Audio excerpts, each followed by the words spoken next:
Yo, guys, what's up? I'm just gonna put this countdown down for the uh the the second stream. So, alright, I'm just gonna mute while this countdown is going, and then I'll be back. So tell the people in the chat.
Alright, guys, what is good? What is up, guys? Welcome, welcome, welcome. Welcome to FNCS 2024 Grand Finals Day 2. Doing it again. I have multiple things open on my other stream, by the way. I need to get my sub count.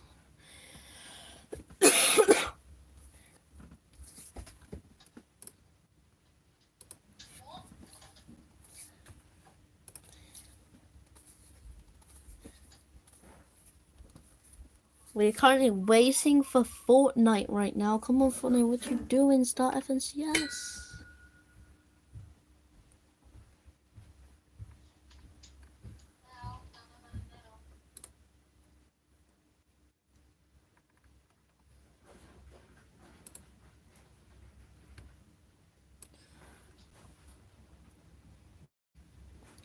Alright, guys, let me shrink this up.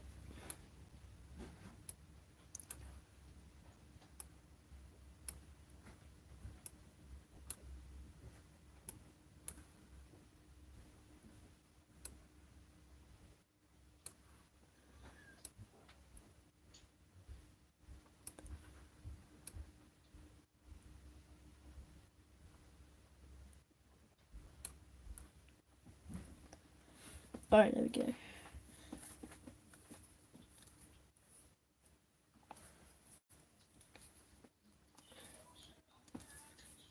Emotional damage.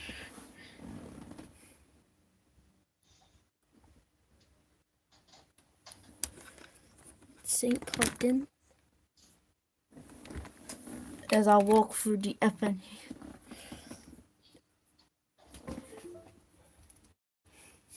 Nope, they're not.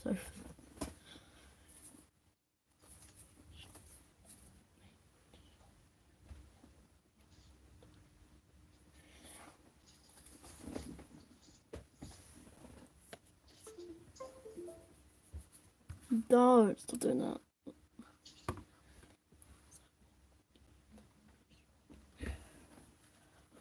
Alright.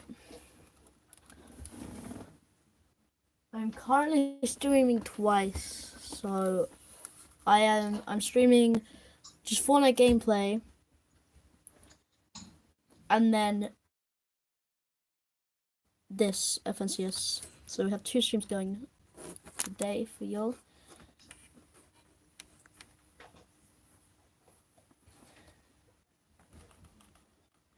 Yo guys. Hello, hello. I don't know when this is starting. People are like, hi. I'm saying hi. Hey, I don't know when the, oh. Alright, here we go. Here we go. This is the introduction. I think we got 10 minutes till it actually starts, so. Let's see this. Wanna play? I'm doing a second stream right now. Of gameplay. Of just playing Fortnite ranked and stuff. I'm your #1 fan. Everyone says that. Probably shouldn't cover that up. There you go. Where can I put my sub count, guys? Alright, screw sub count. We're not putting a sub count on anymore. No more sub count. Can I add you on Fortnite? Maybe. Maybe.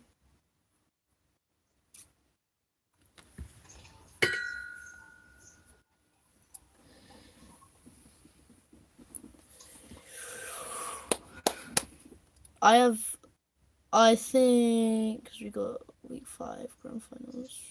50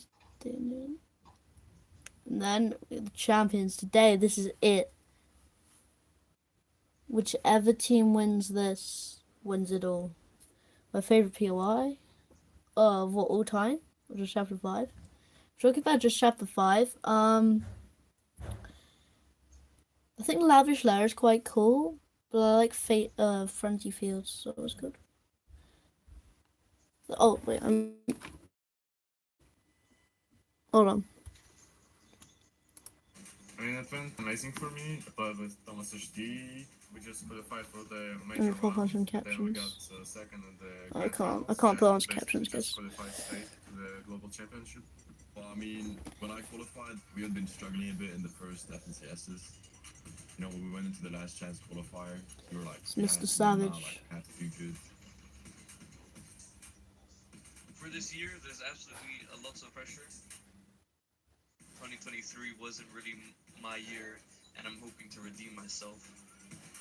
I think I learned a lot from last year, making decisions on where I should be dropping. Last year, Mr. at the Global Savage. Championships, my Mr. decision making Savage. wasn't the best because sometimes I just did stuff that I shouldn't have done. Things I've learned from 2023 is definitely to put as much time in as possible.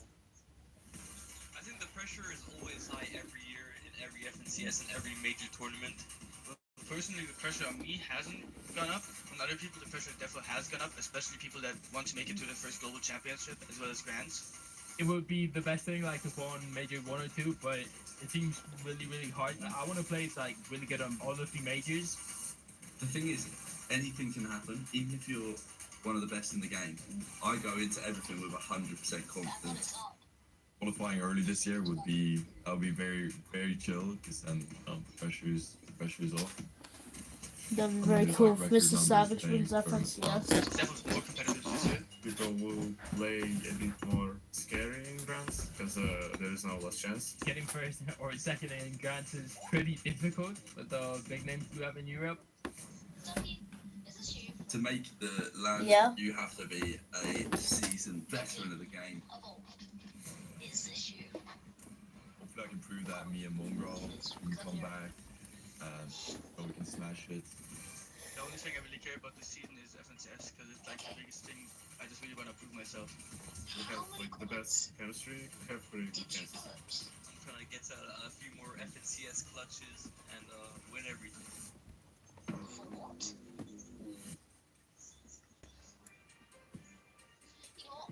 Can you check my other stream, see if it's working? Not right now. No, Marley, my friend. Oh. Can you check if my FNCS is up? Place your bets on who's gonna win. I'm voting Queasy. Queasy? Right here. Queasy. No, not LOL. I'm voting Queasy. You want to win? I'll go full zone on this actually. That's gonna fit me. We've also got I mean, it makes you stand with my Pokemon cards. So apparently. somewhere Mongrel on here. Yeah, Mr. Savage and Mongrel down here, guys. Miss Savage and Mongrel. Wait. Oh my god. So the prizes are: first you get 170 grand, second 120 grand, third 100, 480, 560, 650, 740, 830, 920, 10 15, 11 to 15 you get 10,000, 16 to 20 you get 8,000, 21 to 25 6,000, and yeah, there's the rest if you guys want to look at them there.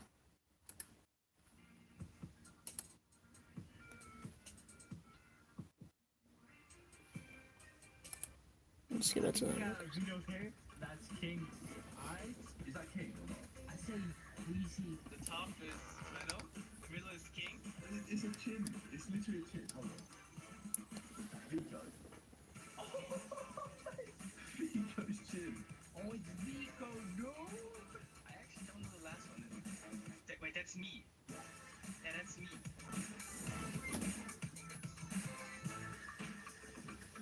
I know it's Peace in the middle, and then I know it's Janice at the bottom. Who's Shred's actually the global championship? I'm trying to think. I'm not sure. Okay, well I'm just going Brian at the top. Brian at the Hello, Giannis, lock it in. Oh, mate! Oh my god, I know my chins, mate. I'm getting 2 out of 3 I don't every know. time. I know my chins. What?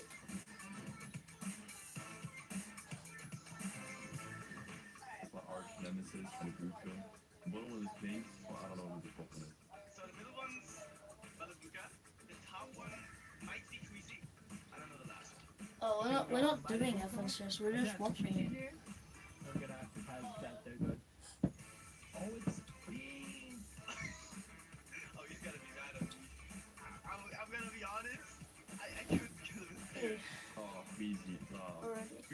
my good friends, you know, as well. Please forgive me.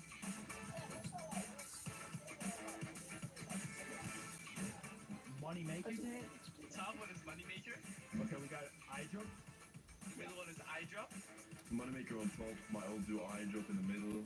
Who's down the bottom? I don't know who the bottom one is. I don't know the last one, to be honest. That was the wrong button. I was meant to invite Dougie, not move the party. Oh, steady. Steady.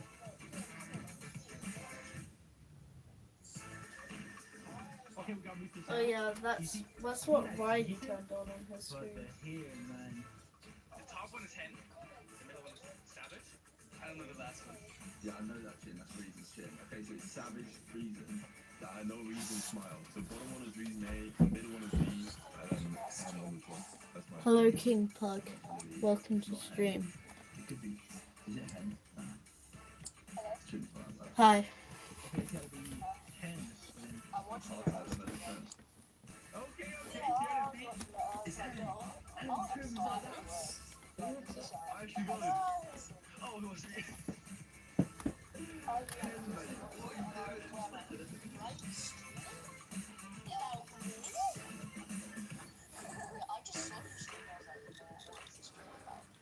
GG's Nico. Nico got the best guesses there.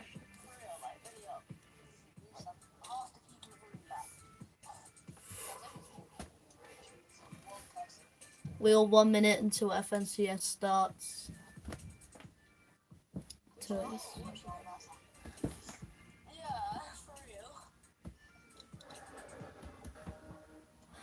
Off to watch the FNCS. We are watching FNCS on this stream. We're watching FNCS on the stream.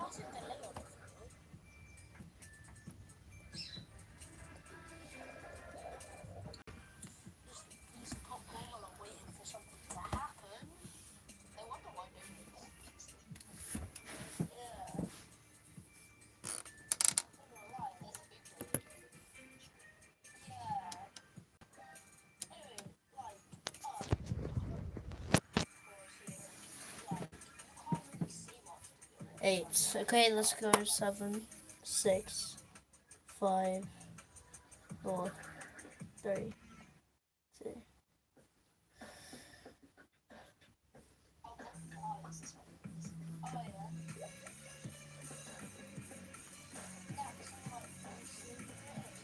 Oh, this is sick.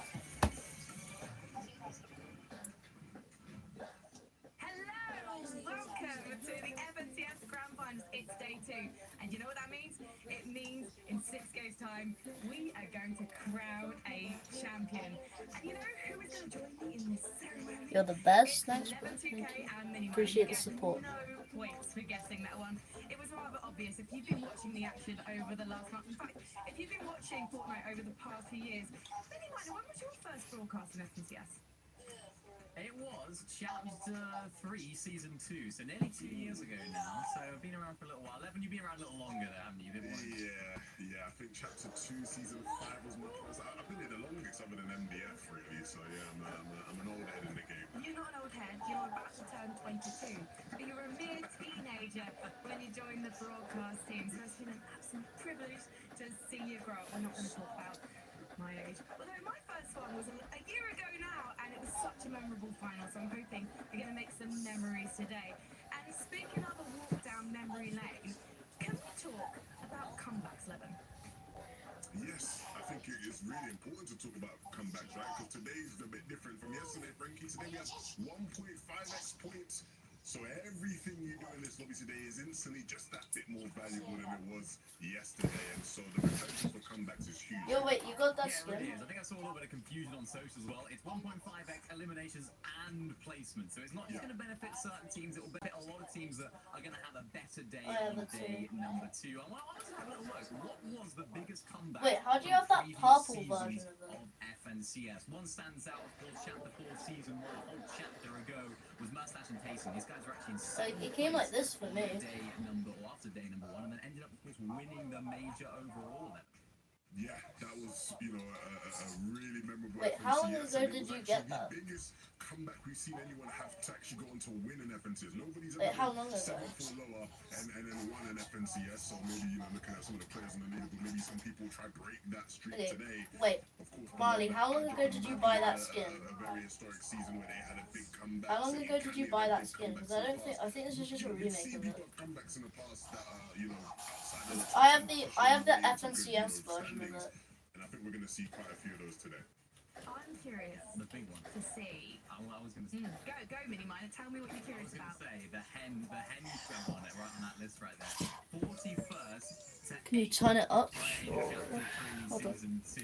That was absolutely crazy. And that was actually my first season. So talking about first season, that was my first season. I was like, Hen and Queasy, these guys came in 41st all the way to 8th. And the reason I want to bring that up is because Hen, in the same sort of situation today, Is that 28th good? on the leaderboard, a little bit further down. So could we see a little bit more of a comeback from these guys today? I certainly hope so. I think the potential's there. If you know anything about Hen as a player, he's always been, well, he says it in his name, max damage, right? He's a high output player who has that ability.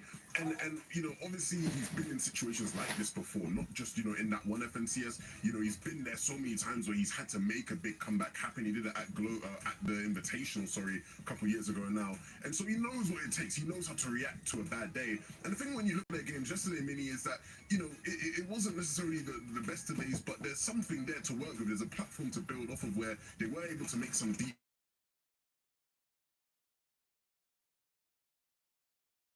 do a bit more max damage like Ken likes to do and get a couple more eliminations. They could be well on their way to a big comeback today.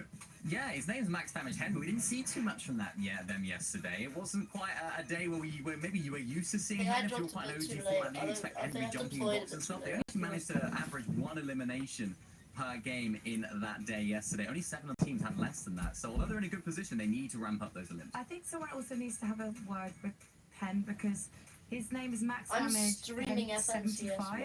But actually, don't you need to damage someone 200 to eliminate them in this game? Anyway, that's another question for another time. Maybe we'll get to ask Ken at some point. Maybe he'll raise the active champions and he can tell us once and for all why 75. Now, there's another duo who is known for a comeback, whether that's over the course of a tournament or just jumping up the leaderboard. And that is Seti and Cammy Levin. Yeah, absolutely. Seti and Cammy, an interesting day. Yo, why Many is, like, people Riley came into this AFK? weekend with Seti and Cammy in their top 5, some even in their top 3, a lot in their top 3 actually. And of course you Riley's admit it, right Seti here, and he's Cammy, they talking always to seem to do well. They've been one of the few teams Talk this to season us, that have had Riley. some semblance of consistency. And so they look like, Yeah. nailed on to be a team that does incredibly well. And it hasn't my been that day for them in day Riley. 1. And so, a lot of eyes are going to be on them to see how they react here in day 2. Yeah, a lot of Cammy and Seti's problems over the years have been when they're contested. Yesterday, not contested. A completely uncontested drop spot at a drop spot they know well. A lot of people would have expected them to do better. And what a lot if of the you're time, dead? it was just down to solo clutches. We saw one of them going down. They had good surge as well. It was often just other teams that were causing them problems because they needed to adapt to these new Storm Surge changes. So it's not necessarily things that they're doing wrong. Maybe they haven't necessarily developed as strong of a game plan as we've seen from these guys in the past. But I think today it's going to be all about making sure they make it to that end game. I don't know what that As a means, duo, King because we Plug. know what we can expect. I don't know what that from this means, team. King It's been a little bit disjointed so far this weekend. They need to ramp it up if they want to. Man, I have to read chat Yeah, on it's 2 interesting. streams. I feel like in general, a lot of teams have struggled to find like a really nailed-on game plan in comparison to other seasons. As a whole, there's a bunch of teams I've spoken to have said they felt that same problem. I feel like it's less of the actual game plan, sometimes a bit of the execution. Like you're saying, they're getting in a lot of situations that are typical for Cammy and Seti. I got to deal with 4 some of the people aggression from watching a my lot of the teams stream. around them, right? And that's causing them issues. So hopefully today, they get their firing boots on and they can start hitting a couple more shots and perform how we expect them to perform. Yeah, I don't want to put the cart before the horse. There's another one of my classic old person idioms. But maybe season 1 isn't going to be Cammy Seti's season. But I have no doubt as we go through Riley, the competitive year, FNCS this is is a starting duo soon. that is undeniable. I can't wait to see how Well, no, they the do going game- forward. You know what? I can't wait to see game how one's they in do 8 today. However, did they make the top 10 yesterday? Let's take a look at the leaderboard. We'll see some duos on there that you know and love and you've seen achieve greatness in the past.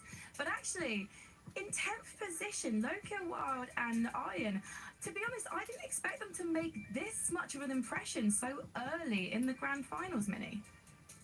Yeah, neither did I. Neither did a lot of people, I think. It was a great first game victory from those guys. And, of course, us on the desk, a lot of people at home would have been surprised What's that they were yours actually able called? to get that VR.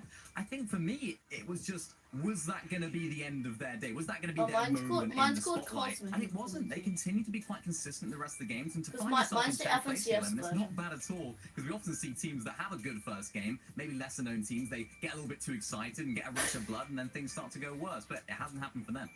Yeah, no, as we established earlier, I've done a lot of these FNCSs now, and we see Run, teams Marley. do that all the They're shooting time. us. But these guys have stuck at it, and to be the team, a team who Stop came up that. through the lower bracket, they were actually the team that won the last game of lower bracket. Just keep round. doing So that. It technically, when seems to comes be FNCSs, working. They actually won back-to-back games. If you want to get a bit fancy with it. Oh no! These guys have stuck there. We'll see how they do. Obviously, landing Wow. towards the north of the map, they're sort of around, the likes of Eclipse and Dexy, Queasy and Thomas. Nah, that this sort is of the like next lavish zero layer was build. one that they were doing a great job of sort Zero of build third strat. partying at times, right, and trying to get Surge there. So definitely an interesting team. But honestly, man, I think the team everybody's eyes have been on, Verdil and Reason up in first place. Well, I mean, how some am I surprises dead? I definitely Oh my did not expect to see them there, Mini.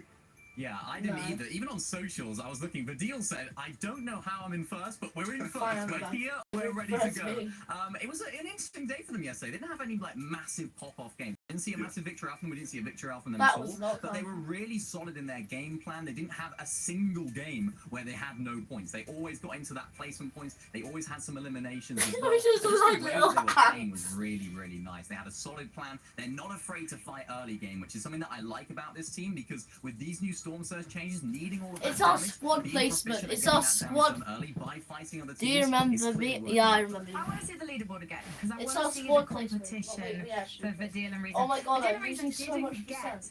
a victory royale yesterday, but they are so consistent Oh, in mine's those fights in 4%. I particular, don't as wanna well be as getting to playing, that end game, French that right they now. have really blown away a lot of the competition. However, Benno and Tayson, I have when I 4 see people these watching guys that. already in second place, I just feel like it's inevitable, Evan. Yeah, I mean, look, I sort of said yesterday I thought they were going to win FNCS, and because I just think they're so great. They didn't start the day great yesterday. The first 3 games were a bit, forgettable for Benno and Tayson, but after that third game, they definitely locked in. They were struggling with sort of the early surge, and, Oh, and wait, to be it's fair to them, cash lock, everybody guys. was struggling with early surge. Like, if you can tell me, really good teams that weren't struggling with early Yeah. surge, it'll be hard to come by. But then once they Yeah, sort of understood the assignment, Venno did what Venno does, right? Venno was tied for the most snipes yesterday, right? With 11, he was spamming that sniper rifle. Tayson was. I got setting 3 up high viewers. ground, I got which was 3 part of the friction they viewers. were having as a team earlier in the season, Mini. And so to see them I got actually being 3 able to get in viewers. these positions more, Venno definitely rewarded Tayson by then, putting up excellent performances in these types of positions. That win there as well that he got was so clutch, right? Came down to literally half a second. So these guys are looking very strong. They have momentum now, and that's a scary prospect. It won't let me accept your party invitations. Hello, Yeah, Damien. for this team yesterday, the way they changed Hello. their strategy on the fly, they were looking for that FNC east side of the map for their Stream surge tags. They 764. then went more west when it I'm wasn't trying to working out, trying to accept fight a little bit more early game, which we highlighted Cash yesterday. Rush's They're very party good at, invite, and they're one of but those it teams that, fails of course, to are send doing the invite. damage in late game as well. They're always in that top 3 in those final 5 zones in terms of damage dealt. So it seems like they're really fragging out when it comes to that side of things. I mean, Benno, of course, what a sniper as well. We have to talk about how This good is he is a at that. Thomas H. Steve, sniper. you're getting kind of overthrown here in terms of the sniping king, and I'm interested to see how this goes today, because a lot of their damage when it comes to the surge for Venno and Tayson 11 came from Venno's snipes. Yeah, absolutely. I mean, look, I made a bold claim yesterday that I said, I think he might be the best sniper in EU, and I'm sure a lot of the Danish people who used to like me, definitely weren't a fan of me saying that. But Thomas obviously was keeping up with the snipes. Some of the snipes Thomas was hitting yesterday were ridiculous on height. Unfortunately, Venno was definitely trying to match him up there. They're both tied for 11 shots so far, so we'll see at the end of the day who's coming out on top. But ultimately, when it comes to Thomas and Queasy, these guys, I mean, a lot of people were worried about them, Mini. They thought, look, they're contesting us formed by Cringe and Noms. I don't know how that's going to play out for them. They're going to get to play 12 out of 12 games, and most people thought no, and so that would mean, they won't be as good as what we could expect from them. But they're not letting that affect them. I think the experience is really coming through from this team. They're not going to let, some team come through and roll them over or spawn. They're going to show us what they can do, and they've done that so well. Thomas, with these mid-ground layers with the mythic shotgun, oh my goodness, it was filthy. Some of the things he was doing yesterday. It was absolutely insane. I think being contested has actually benefited this team. They only went down off spawn twice yesterday, and they're a team that have just been able to make it to the end game when they do make it off spawn in a really good way. I was looking back at their games as well. They play a game on low ground, a game on mid ground, and a game on heights. They seem to be able to do it all. This time last year, boys, we got to witness one of the great showdowns in a major. It was Thomas and Malabuka versus Tayson and Murstache. There was about 1 point separating these two at the top of the chart. 1 point separating Thomas and Malabuka from the Axe of Champions, because Murstache and Tayson were the one to take it. And this duo, Murstache and Malabuka, I mean, personally, Minnie, it's my dream team. Yeah, I think this is a duo that really are looking good right now. They're making good end games, of course. We know this duo are all about getting end games and making the most of it, and they did do that very well. Back-to-back second places for those guys. I think the problems that they had yesterday, the reason why they're not in first place was because they were taking risks. Around 7th zone, they were going for a big refresh. They didn't necessarily need the surge or even the refresh itself. They take these big risks in these fights, and sometimes, of course, that doesn't quite work out. What I do like, though, they're making it to these end games. They're making their consistency, which is something that we haven't seen from them all the time. Hello, We've seen them have really good times on spawn and then sometimes really bad times on spawn. So it's nice to see them generating a little bit of consistency, even though the I got the United States watching my stream. Bet you don't have the United States watching your stream, Riley. Malabuka and Sasha were always a team that was getting a bunch of eliminations, but I could got never the United really get States top watching 5 my type of games. They'd stream. get to an end game and that'd be it. Now they're able to do that, right? The back-to-back second places from Malabuka showed a bit of nous, a bit of more experience, and so if they can start pairing that together with higher limb games, yeah, they'll be rising for sure. We have mentioned the Act of Champions, but let's take a look at the prize pot. How much could our duos be taking home tonight? You can reboot me there. 170,000 to the top place duo. Life-changing money, and that's not all they would take, Mini Miner. No, it's not. First and second place today will be getting their tickets to the Global Championships later on this year. So, of course, EU has 2 spots for that this season, and I think a lot of players will be keeping their eyes on that. The prize money is amazing as well, of course, 85k each. That's not too bad. When someone mentions Global Championships, I get chills, boys.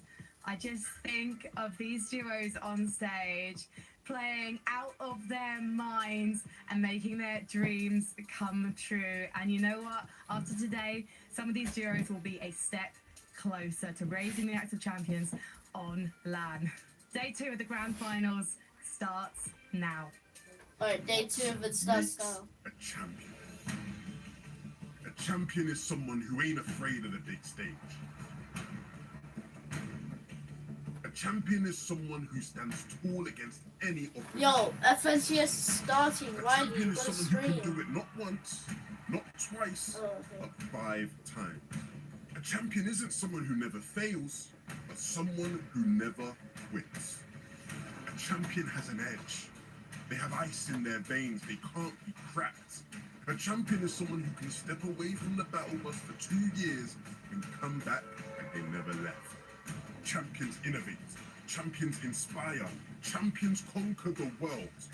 Again and again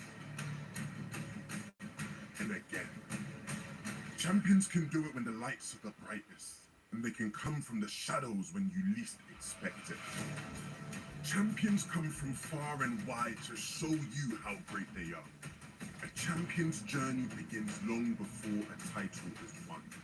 But the grand finals is the road. No wonder all nobody champions cares must about you take and your to stream. reach their destination. This is the place where they make it. I'm doing 2 streams. I have 4 people watching my stream. This is where champions are crowned. Give him emotional The time support. has come. The finale, day 2 of the EU FNCS Grand Finals. And today, Takata, we crown ourselves a champion. Over $800,000 to be won, and the coveted spot at the Global Championship later this year. There is so much at stake today. Every single player in the top 4 are running for the title of the best player in EU. All 8 players competed in the global championships. All 8 players had at least one top 5 FNCS finals finish last season, and we're starting off strong. Lavish Layer, a battle continuing from yesterday. Thomas HD, Queasy, can they take it today? Yeah, one thing I noticed about this fight yesterday is cringe. Yeah, He we're was kind of still struggling dead. in these off spawns, and it wasn't necessarily because of Thomas and Queasy. 2 different games down to fall damage trying to grab one of those weapons at the top, which kind of made it easy for Queasy and Thomas to roll over. And I think this time they're taking more of a passive approach going against Thomas and Queasy. You see them disengaging out of the main building of Lavish Layer altogether, moving towards the south. There's vending machine, there is loot down there, but you're kind of giving up the priority position to Queasy and Thomas very, very early on. Yeah, we mentioned this earlier, but when playing Lavish Layer, you want to land at the top of the building. It secures the best position for this early engagement, but also maximizes your efficiency in terms of the loot path. So seeing that Thomas and Queasy won the drop, their opponents are gonna disengage. Noms Cringe are not trying to risk it all, especially in the first game of day 2. We talked about it earlier, but as a reminder, the points are multiplied by 1.5. It's 6 points per elimination, as well as the placement points being multiplied. Mixon also connecting shots right off the bat. You know, if you box up alleviate some of that pressure and use the Luckily, he did rocket just launcher, it enough has a damage high that Ping's chance able to survive with to just kill some people. 1 HP and a dream, and you can kind of hear the crash pads coming out. Kind of leaves no choice but to disengage, especially from a fight happening this early. Starting on top of the mountain, you gotta imagine Yeah, there's no, materials like to really literally it continue does. this battle. It So for does. Mixon and Pings, specifically Pings, Yeah. he's gonna be able to escape and fight another day, and those points are so valuable because you can already see that one elimination, 6 points already out of the gates for them. There's a lot of thin ice on this mountain, not a lot of natural cover. But take a look at this, Jacob. The battle of the ages, it seems like now. Pink Vico up against Kiro and Guys, we Kiduo should play for that troll forecast Bedwars tower. game again. And with the 2 elims on the board for Kiduo and Kiro, you know, let's actually just take a look at what happened, Jacob. Yeah, yesterday, this is something that's been going on almost 6 out of 6 games between these 2 teams, and just unfortunately enough, Vico go down first. Pink just gets sandwiched between both of those players, Kiro and Kaduo. Does look like they're going to be able to get that forecast tower in this game, and an early falling hot start from the to sky. that off-spawn exchange, and with the 1.5 points they get this time around, they can easily It's the start wedding, to it's the close frog gap between wedding. them and the rest of the competition.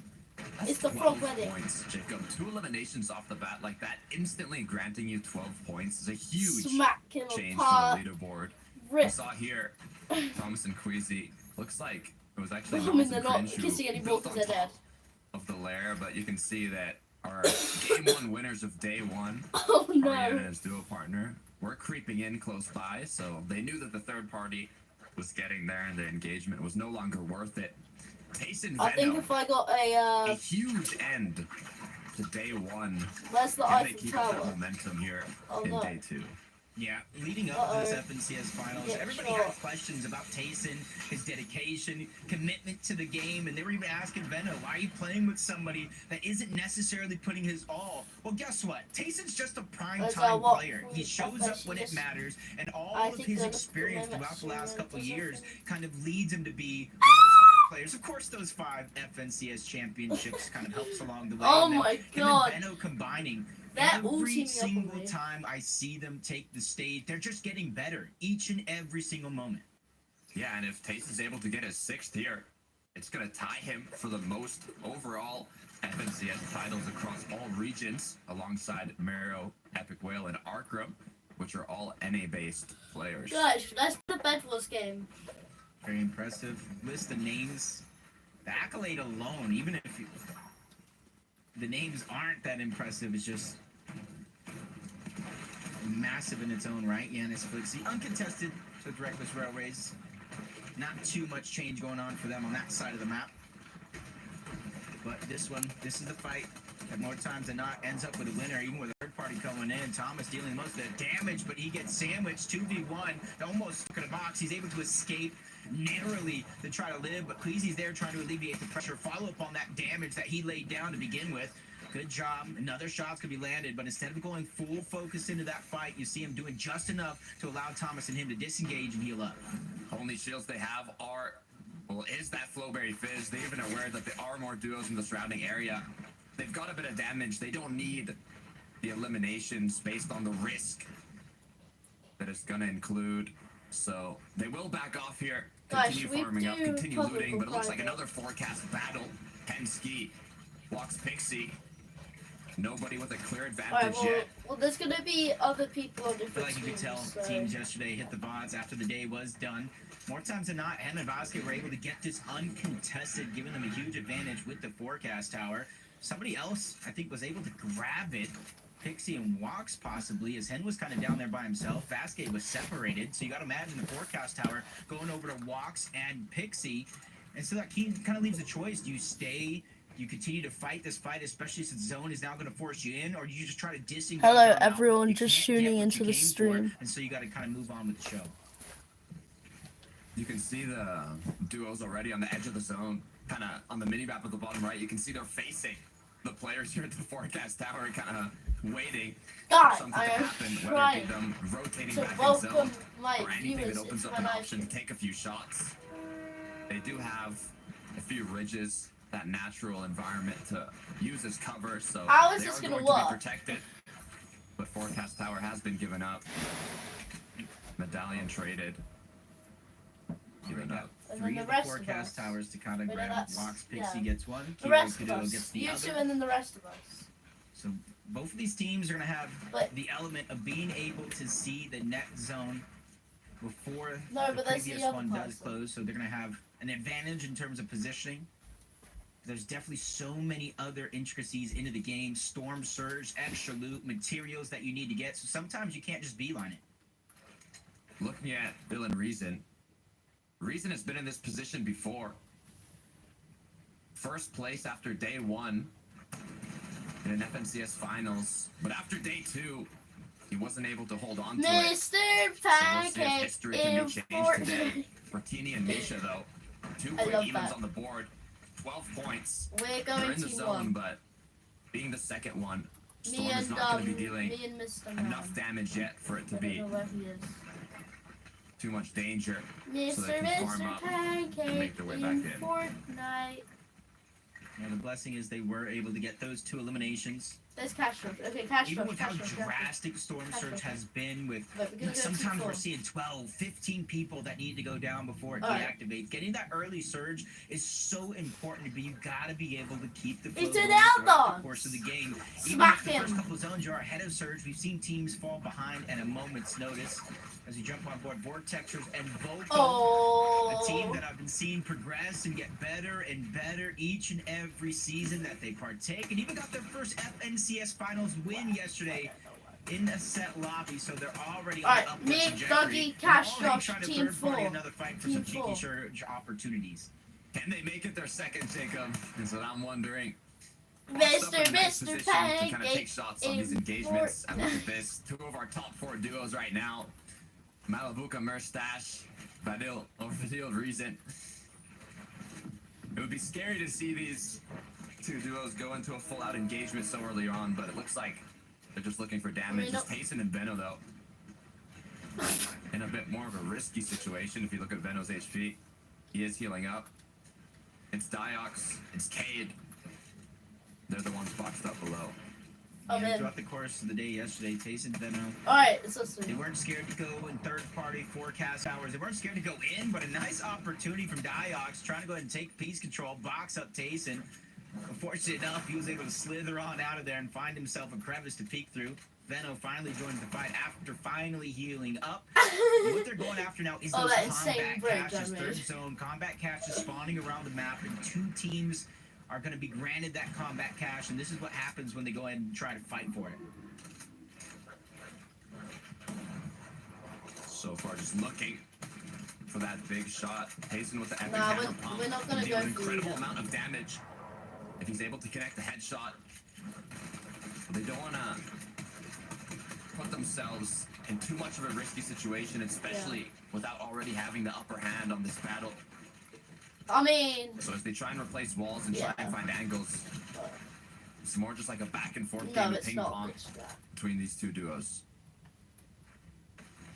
And rightfully so, Cade and Dioc are actually No, playing it's a- pretty it's a well to start the day mid-strap. off yesterday. Even at one point, sharing first place on that leaderboard before kind of hit some speed bumps in the road. But Tace and Veno, they're kind of disengage on It's out. probably that. Kind of leaving what's left of that weapon cache on over to Cade and Dioc. So it's going to help their game out. Mr. Help the medal that they were able to get. Pancake, Because you know they land over Fortnite. towards fencing fields, and with so many teams, 3 contested teams on that side of the map, you can kind of see that there might not be too many opportunities to grab medal, which is the hardest resource to gather. You can see a lot of the duos here kind of surrounding the forecast tower that Pink and Vico and Kiro and Kido have been battling against almost all season long. Mr. But with the fight having ended so early on, there's nothing really to third party. I don't care. I Looks just like like Thomas Mr. Pancake. And Queasy, in though, are going to Fortnite. get a free combat cache. I don't care what you Nobody do as long contesting as it, even pulling the Mr. fourth zone Pancake here. in Fortnite. They are a bit at the edge of it up north, so it would be nice to rotate a bit more centered, but they've got the extra loot, they've got the extra medal, and now they're free to continue with their rotate. This is, I wouldn't say interesting season, but this is one of those seasons to where you have so many different teams fighting for history, fighting for bragging rights on their own mind. If you look at this team right here, Queasy and Thomas, this would have been, if they do win, Thomas's first FNCS title, even though he's been so close so many times. But the impressive thing is actually going to be on the other side with Queasy. This will not only be his 4th FNCS title, but this will have been his 3rd duos championship, and every single time, Takata, it's with a different teammate. That just goes to show how impressive Queasy is and what he's able to do with his duos, no matter who it is by his side. And each of those duos that Queasy was paired up with, it was their first FNCS win, including Thomas's, if he's able to get it. we got And you talked about his 85. consistency. He has the most top 10 finishes in the world, not in EU, in the world, for FNCS finals at 14 top 10s, 10 top 5s, and 7 top 3s, but he's yet to win an FNCS, so this could be history for Thomas. Bro, I swear, I'm addicted to that song. Veno Tayson now, looking like they've secured the Rift Island. Veno, top tier EU competitor, known as one of the greatest fighters of all time. But if he's able to add yet another FNCS title, his 3rd title, it could help him round out his kind of resume as a Fortnite competitor. US Chari now, 247 above the Storm Surge threshold. We've seen how dominant, how prevalent Storm Surge has been, especially in these grand finals with the amount of experience that's in this lobby. So seeing them already 200 above in this 4th zone, using that lock-on pistol. Thank you. Now we can upgrade to gold. And their team, particularly in this zone, they do find a lot of damage. I think they're ranked 5th in Zone 4 when it comes to overall damage dealt. The past couple games, but Thomas with the crash pad, they didn't even hear it coming. Oh no, I cannot believe Thomas does it again. Queasy's just there watching that one go down, and Queasy has to just be smiling ear to ear. Yeah, that's my duo. He just did that. They had no idea. Are you kidding me? Both of them with their pants down. They didn't even know where they were. In the bush looking lost. Quick 2 eliminations. I mean, that is a incredibly powerful way to start off game 1. That's just one of those moments where, like, you know that thing could probably happen. You know you could get launch stand, but you never expect in a million years. Bevy's trying to fight back. Pressure coming in. Pablo's going to be stuck by himself, but he has the HP. Even a knock, a trade on the other side. So it's going to come down to 1v1. He returns back. He's trying to go ahead and get revenge for Bevy's, who went down, and he has a huge damage lead. And he's continuing to push himself further and further up that mountain. Finally gets the elimination to save the day, and they're really trying to reunite the momentum in which they started off the day yesterday. They even got a VR. If they can mix that up in here today, Takata, they'll be well on their way to the top of the leaderboard. Look, all all these brawls are ending incredibly fast today. I mean, there's a lot of staggered kind of engagements, but they haven't really ended in eliminations. The ones that have ended in eliminations have, it's been in an instant, literally, from Thomas jumping in the bush to now Pablo finishing it off quickly. Merstash Malabuka, Mr. on the other hand, no Pancake. eliminations to their name yet, but with the position they're in, the loot, the materials, the consumables, they have everything to make something happen. Triple monster. And all they need is a chance. I think Malabuka has taught us that by himself. Blood is Just AFK get in a my chance to base. get back into the game. You can make wonders happen. What are you doing? Merstash might have the record with least amount Yeah, of he's kind of game time AFK. actually played with a victory royale in Malabuka's impressive run. Oh no, that was the qualifying other person. to the grand finals. It's not an accolade Yeah, most AFK people would have a offer. chance to get. AFK offer. Bevvy's gonna get a chance to get back into the game. And then Pablo got a second chance at life, and they're 200 above the damage threshold. So very, very little to worry about outside of rotating the zone. Taking a look here, I'm trying to see, as we get closer and closer, how many duos are already based up inside of the zone. You guys are coming after As us. they're looking around to see now that, Valiers. the storm surge threshold is You just appearing on chopped the the screen. They heroes. know whether they need damage or not, as Pablo connecting those shots with the lock-on pistol and now making his way in. Bevy's You though, were coming to our being base. so Vali. low, it's gonna be a deciding factor Yes. if they're able to group back together. Is your teammate the bite skin? Reason and Vidil, Yeah, 77 he's above. Yeah, he's getting Slowly destroyed bouncing right now. around that storm surge threshold. Pretty consistent overall We on can't day one. one. Look, Give themselves he seems a to be nice just little disappearing. cushion up until that last game where they did go down just a little bit earlier than they'd hoped. And you can see even with storm surge Yeah, I know it's in it. kind of but showing it's itself, not they're not too worried about it. These guys have experienced Me and almost Cash Rush are everything when it looking, comes to Fortnite and more. They know how to deal with the pressure, and they know that they don't need to make any risky plays to try to rotate. It does look like they're just trying to gather some extra small fry, any HP heals. Where? Can you show And then they have the tell choice us to where it grapple is? blade to the zone, or maybe even find a rift that is left over from Blue Island.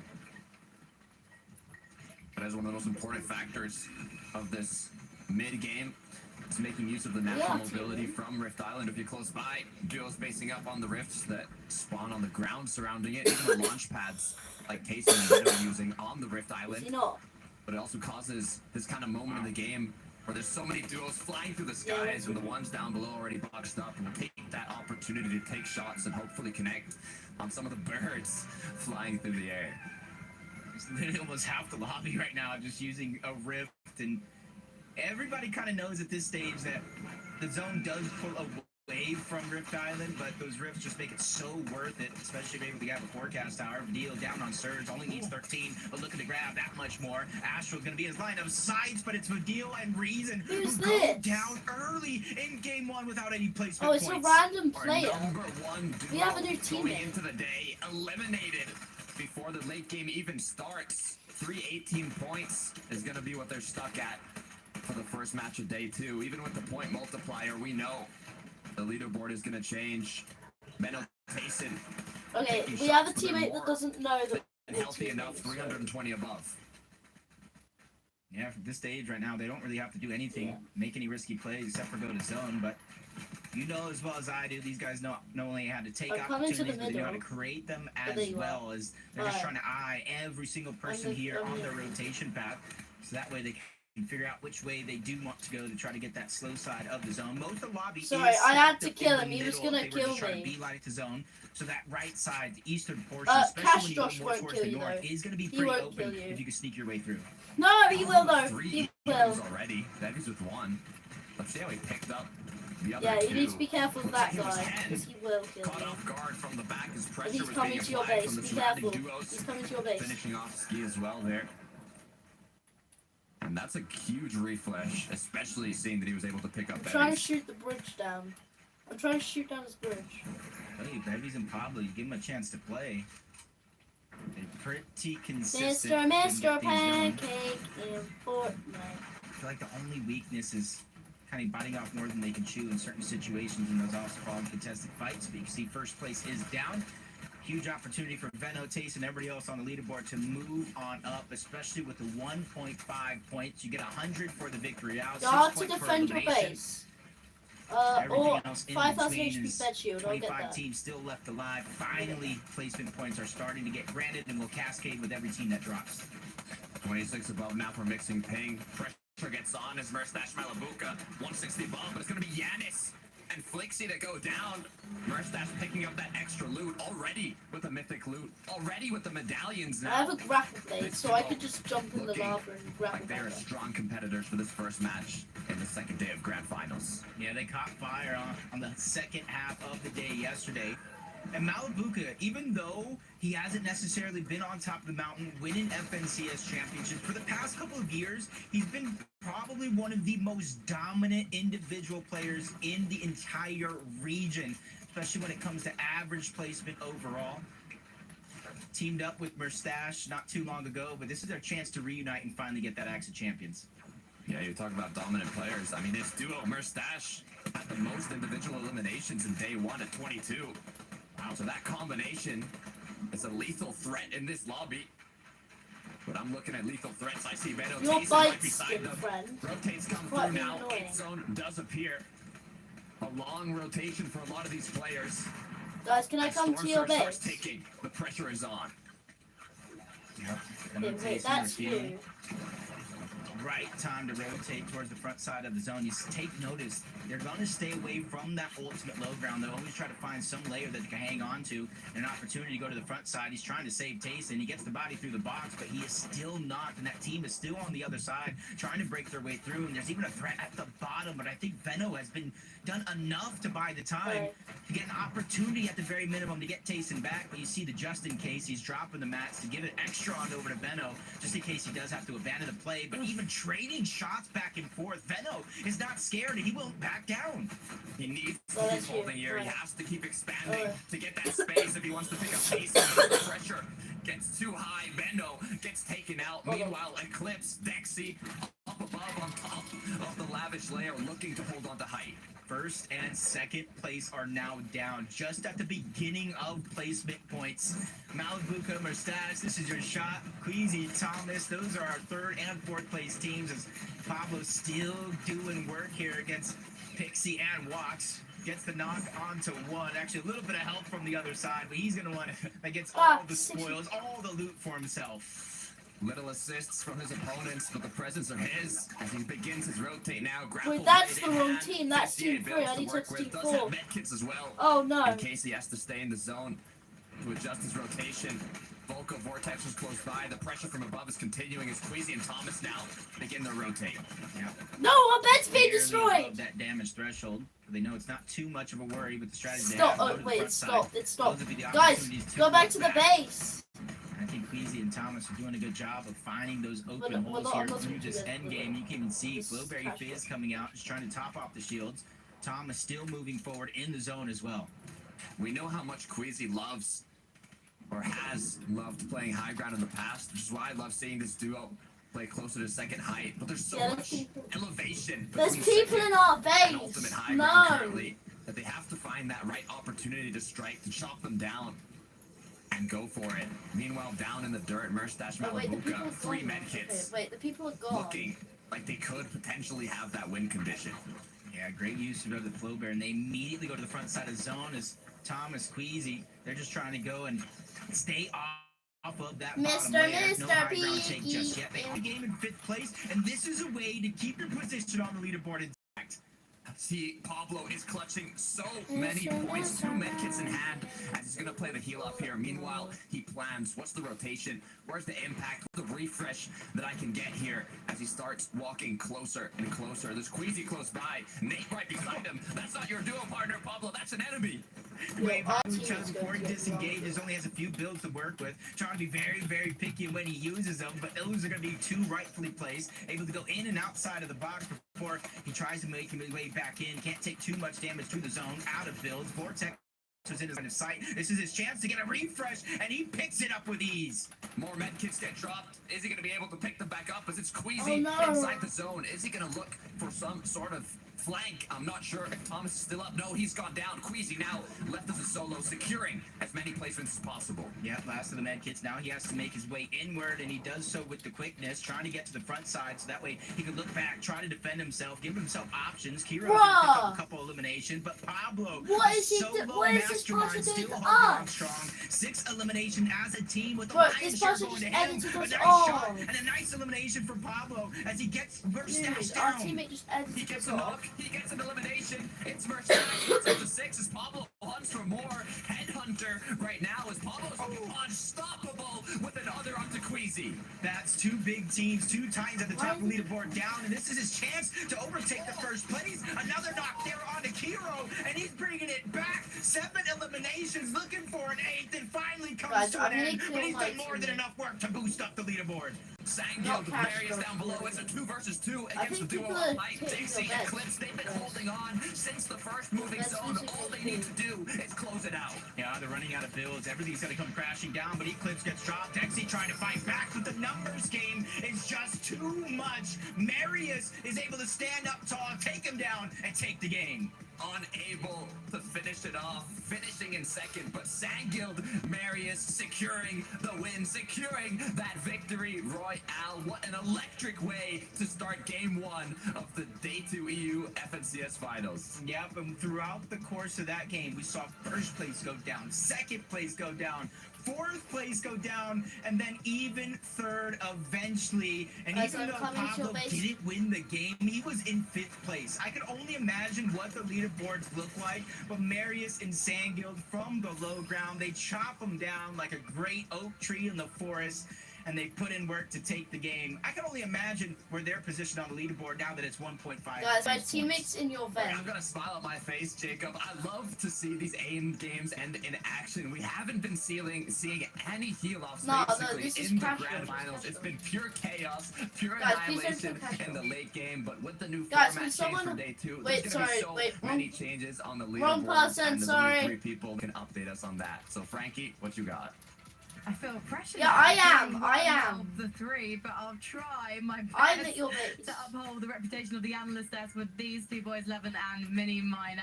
No, I I'm love shooting your that high teammate. ground, low ground battle, and you know what?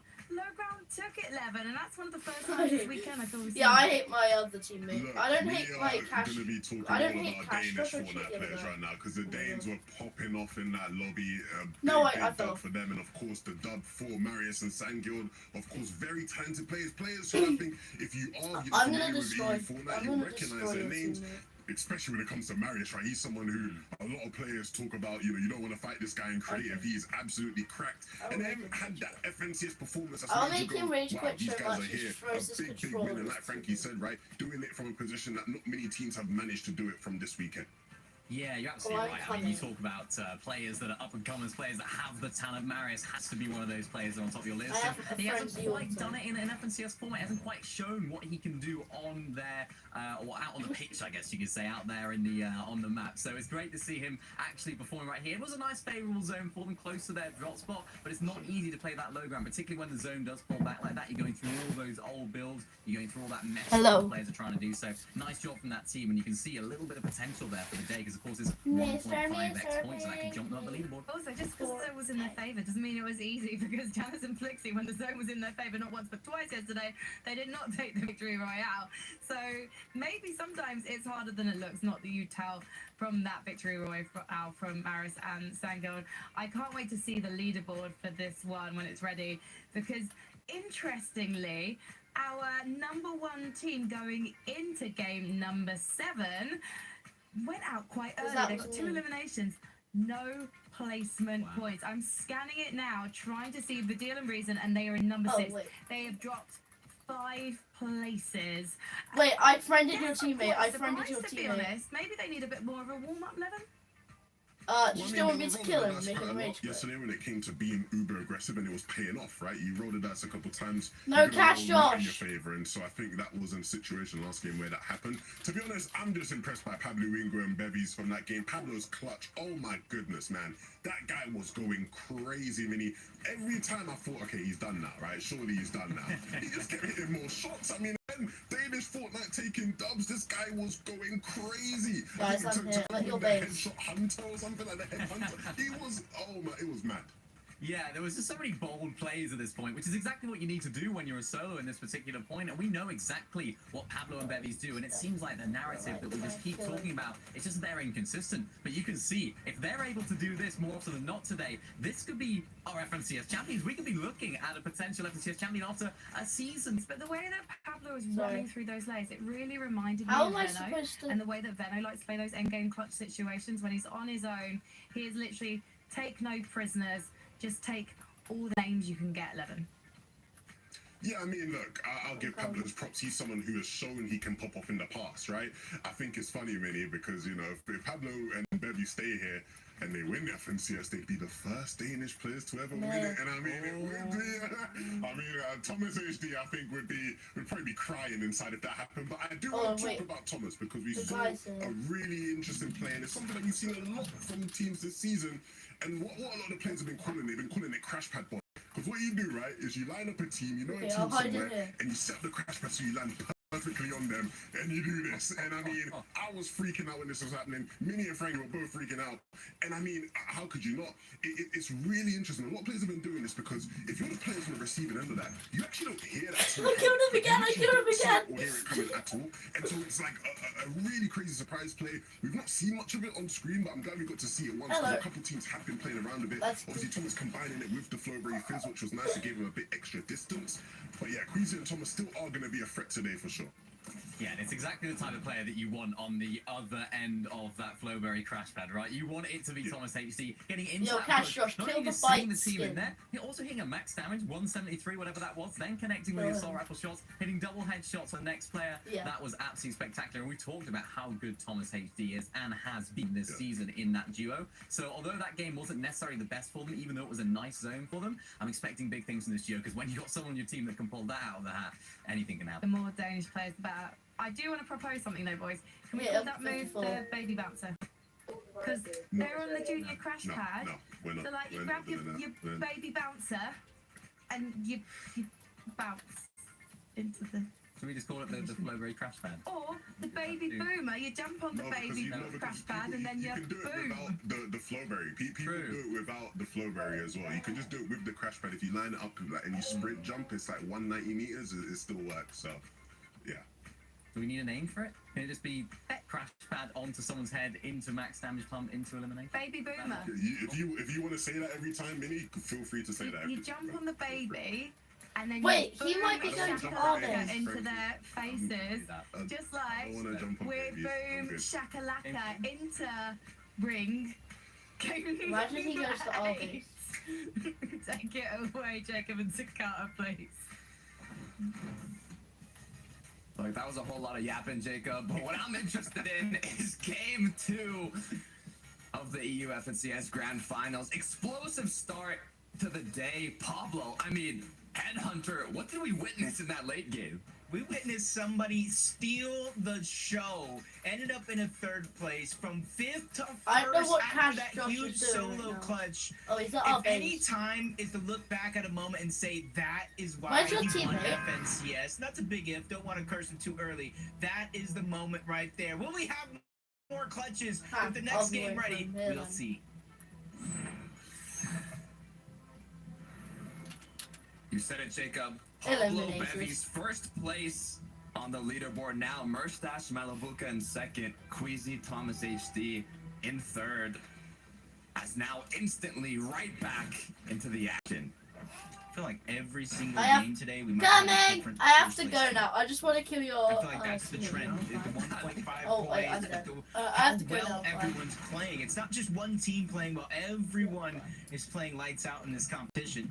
So you got to think fights like this, no matter how well you did in that last game for Queasy Thomas, are never going to come easy. And we're even seeing the ballistic shield coming out from Thomas. Doesn't have any play for him, especially with Queasy going down off spawn. Thomas needs to get ballistic here, but he's unable to. So desperately need, with Noah already being incredibly low on shield. Not much to recuperate Walks Pixie, connecting one. These snipes can be incredibly beneficial in terms of getting that damage you need for the Storm Surge threshold. If you have that ammunition to spare, the extra sniper bullets to help you take more of those shots, it could be the game-changing factor of getting enough damage. Yeah, huge blessing that Hari was able to kind of go back to that cache that was literally just 2 boxes behind. So nice damage in terms of the sniper, but not really going to be able to notice it on the next rotation. Now that he's going to get all shielded up. The deal Reason in a tough spot not too long ago, finally able to kind of bounce back. Now they set their eyes on the SETI and Cammy, but they know at least one of these players is weak and they're attacking from 2 different angles. Deal just trying to go straight in from the low ground. Reason working his way from the top to bottom. Finally they reunite and they're able to get one. Cammy gets dropped down, leaving SETI by himself. The struggles for our global invitational champions continue. SETI put into panic now as he's forced into the 1 versus 2. But it looks like Reason isn't done yet. It's Mongrel close by that wants to escape, but he's been cracked now. It's just gonna take 2 more shots, 2 big ones from that frenzy to finish it off. As now nowhere to run, nowhere to escape. And that's another Elam on the board for Vidil and Reason. Yeah, 6 more points, starting to pick up the pace. Game 7 of the overall tournament, so they really gotta have to dig deep and make up for it. Marius Sangil, top of Loot Island, along with one other team, but you can see they're trying to just loot up, scrap together as much as they can. It's actually Phaser and King who are going to get credit for capturing the Rift Island. No points, but they're going to be the ones to scavenge all that loot that they just were able to get. Didn't have the best start to day 1, but if I know anything about King, he can turn things around, especially with the sniper in hand. For Pablo, though, has been unable to pick up bevies yet. He is still looking healthy, but the clock's ticking. 30 seconds until this 4th zone closes and 5th appears, and the 2 duos in a battle in front of them. He might find an opportunity to take that snipe, get that headshot, but he's unable to connect the first bullet. Hey, persistence is key. He does have the 3 medkits as well, but this is vital information because there's only X amount of teams still left in this lobby, 36 overall, him being one of them. And with the rotations coming out, if he was able to get the reboot card, he could outlast the zone, get Bevies back in, because I predicted Bevies to be back. I thought he'd be back by now, but Pablo just leaving us in suspense a little bit longer, trying to go for a couple more snipes, but crash padding as Darky and Darkest to make their way on out. And finally, Pablo sets his eyes on that reboot. So this time, brings his duo back in. It's difficult though, Jacob. Grand Finals, lobby, 400 metal to work with, barely any wood or brick, and now having to rotate in, having to loot up his duo part. I believe he did have 3 medkits and 3 big pots, so they have a decent amount of consumables, but they will be used to get bevies back into the game. They're going to need a refresh early on, but anything's possible as we look right back at the deal and Reason. Traveling on the congested side of the zone, Swizzy Putrix, the ones directly in their line of sight, but you can see in the mini-map, so many teams littered around this same rotation, trying to find their way in, and a couple of second zones going to force them in anyway. And Swizzy and Putrix still trying to get the last of the shots before they make their rotation on out. And it's not too far of a rotation for a lot of these teams. When you're rotating parallel with a lot of them, that's where it gets disastrous. As Pablo, Bevies finally up. They have the high ground, but they're down on Surge. With everybody rotating, this is a great chance for them to pick up some shots here. One shot, Jacob. One shot is all it takes. And there it is, 116 from Pablo. This should be enough to bring him above, 62 above now. It's not going to be enough for the rest of the match, but it's going to be enough to hold on here just a bit longer. Only a shotgun and sniper in hand, as I assume Bevies has taken the AR. Medkits being split up, ammunition being split up, as they continue now to hunt for another shot. They're doing just enough to stay ahead of the curve, 62 above, but Veno takes in under pressure. Noah Aqua going to be the ones on the other side, out of zone, no HP. Veno gets dropped again. It's going to put a lot of pressure on Tayson. Medkit getting canceled. Noah goes in, but he gets set right back on out, leaving Aqua by himself. But Tayson is running out of time. This is a 2-tick. Now or never for the Medkit. With 1 HP left, he finally gets it off to try to keep himself alive, but Aqua is still knocking on the door on the other side. He finally is disengaged. I think they realize this is almost a no-win scenario for both of these teams if they don't get out. And he actually goes down. The medallion gets dropped. Aqua Noah are out. With a sliver of HP, literally one for Tayson. He gets the medkit off in time, and with that, out heals Aqua to finish him off. But now with Veno being eliminated, Tayson being outside of the zone, he has a launch pad he can use to get back in. Not even sure if he has time to loot up Aqua. Let's see what happened to Bevies and Pablo, though. Alright, so Pablo's already down. Just a much-needed elimination. You said it as well, kind of when it was happening, even though Bevies is back, they're going to need a refresh. Look at his loot. If he doesn't have ammo, he doesn't have materials, using all of his heals, Pablo, lucky enough, before going down, was able to kind of gather up enough shots to surge. But now he has to return the favor and have a big solo clutch opportunity. Unless he pulls a Malabuka and tries for the reboot a second time. I was going to say, we saw it happen in the semifinals. And I believe it was actually in the late game. Murstache picked up Malabuka and they almost traded themselves, leaving him as a solo to finish it.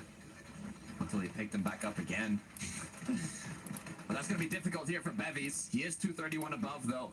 No minis, 11 wood, 1 build. This is really something where you need a miracle, a blessing to come out of. Yeah, he's just trying to rotate, get next to a team, but not too close to where they're going to push him. He needs to make himself kind of look like a duo, because if they spot him out as a solo, they're going to go. Gade, Diox fighting towards the backside of the zone, getting smushed further and further back, but they're actually going to get granted the zone as the next one does pull over in their direction. Nice opportunity for Bevies to hit a shot, but he is just in shambles, getting ping-ponged around the lobby, not really able to decide what he wants to do at almost any given moment. Oh, man. 3 builds now, all metal. If that duo that took shots pursues him, it could be the end of Bevies. Tayson, though, 30 below. No duo partner to help him with damage. It's all up to him. One of the Fortnite goats. Is he able to do it? Surge just gets the better of him. As now Bevies, 197 above, 14 HP, 2 builds, and a dream.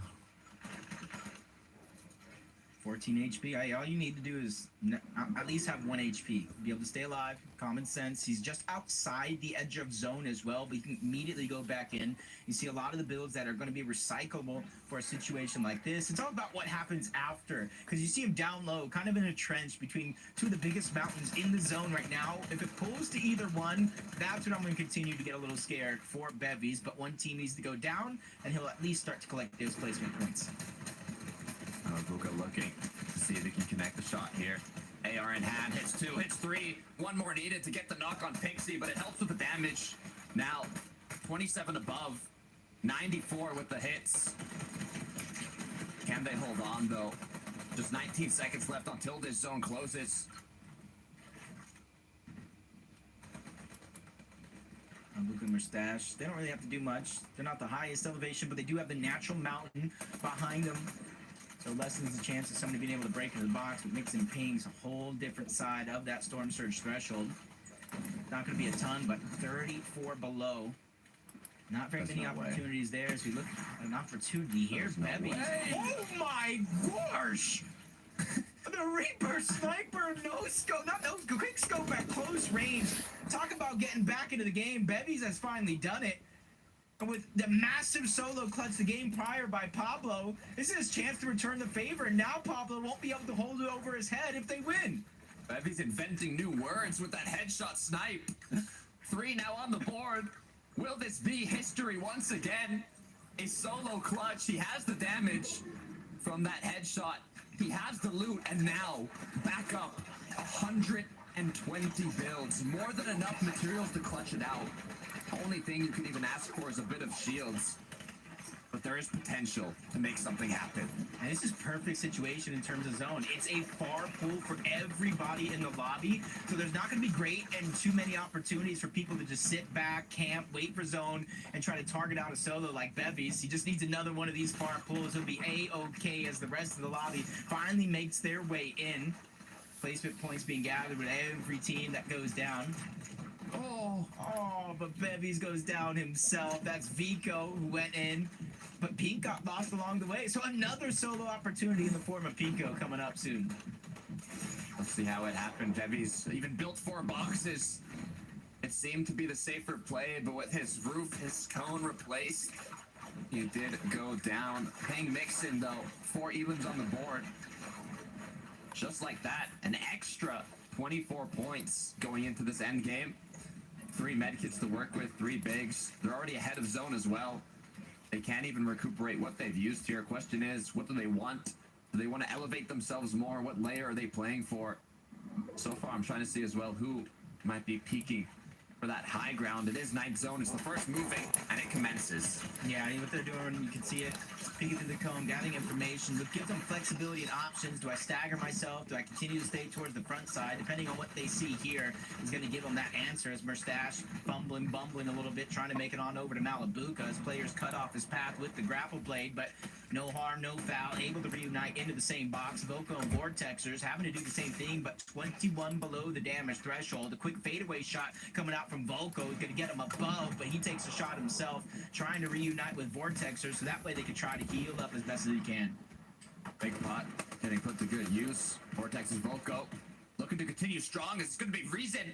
Badil trying to make a comeback from that game 1. They have the high ground. Can they hold on?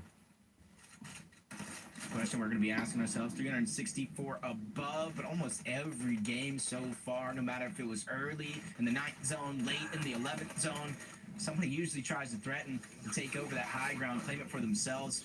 Nixon 195, plenty of builds to work with, but he is going to be a solo, spots somebody right in front, quick reaction to turn around, and once again, grapple blade to the front side of the zone, being able to recycle some of these builds and save it for when he needs it most.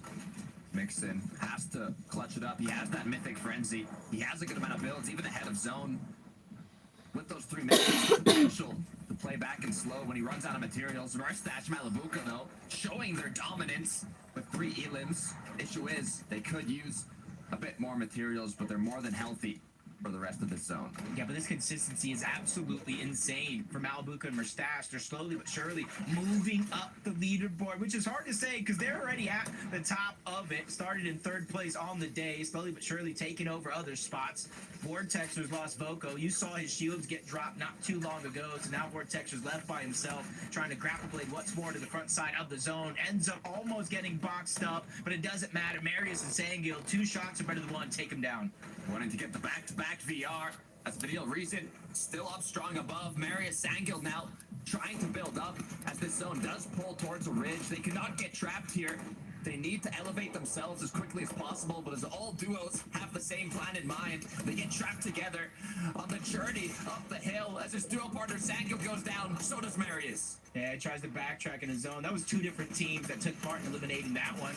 And Shari here is trying to go ahead and get a flank on Analex and Sato. So far, it's working to fruition, but they immediately drop down low. Find a shot on a Nev, but I think iDrop was able to scoop him up before the elimination actually went through. Same with a loop for himself, but another traded shot going off. Hari is doing his best to go ahead and dominate the lobby, but he finds a med kit towards the backside. He's going to allow himself to stagger backside his zone.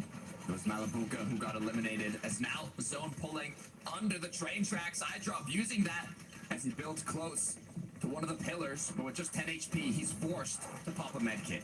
Yeah, a lot of these medkits coming out a little bit earlier than some would hope, and the trend for FNCS continues. Not too many heal off as Hari's just trying to get some extra points, but he gets shut down from the high ground. Analex, Sato, look towards the back. They find out Art Skill. Another couple eliminations going to be grabbed, and they position themselves in the top 3. 5 players up, 3 duos. We still have Badil and Reason up above.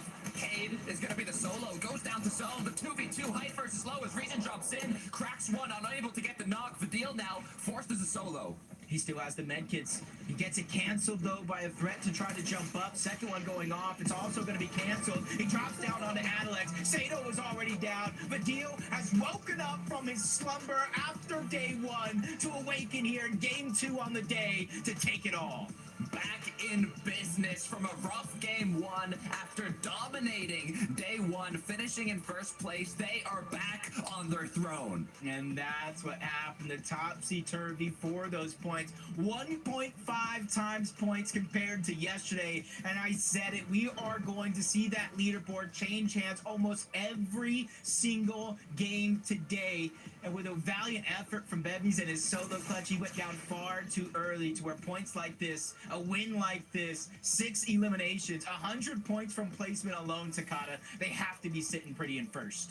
1 year ago, Reason, Chapter 4, Major 1, first place, day 1, but dropped down to third place, day 2. They said, we're not doing it again. Reason wants to change history. Can they do it, though, is the question. There's 3 people that can help us answer that. Frankie, Levin, Minnie, what you got? Well, there's 2 people that can help you with that, and I am just going to help them talk through the situation that we just witnessed. Because as the boys just correctly said, Vidun and Reason didn't have the best game one, but what an impressive display from this duo, establishing that high ground dominance again. We've had low, we've had high. I wonder where we're going to go next, Levin.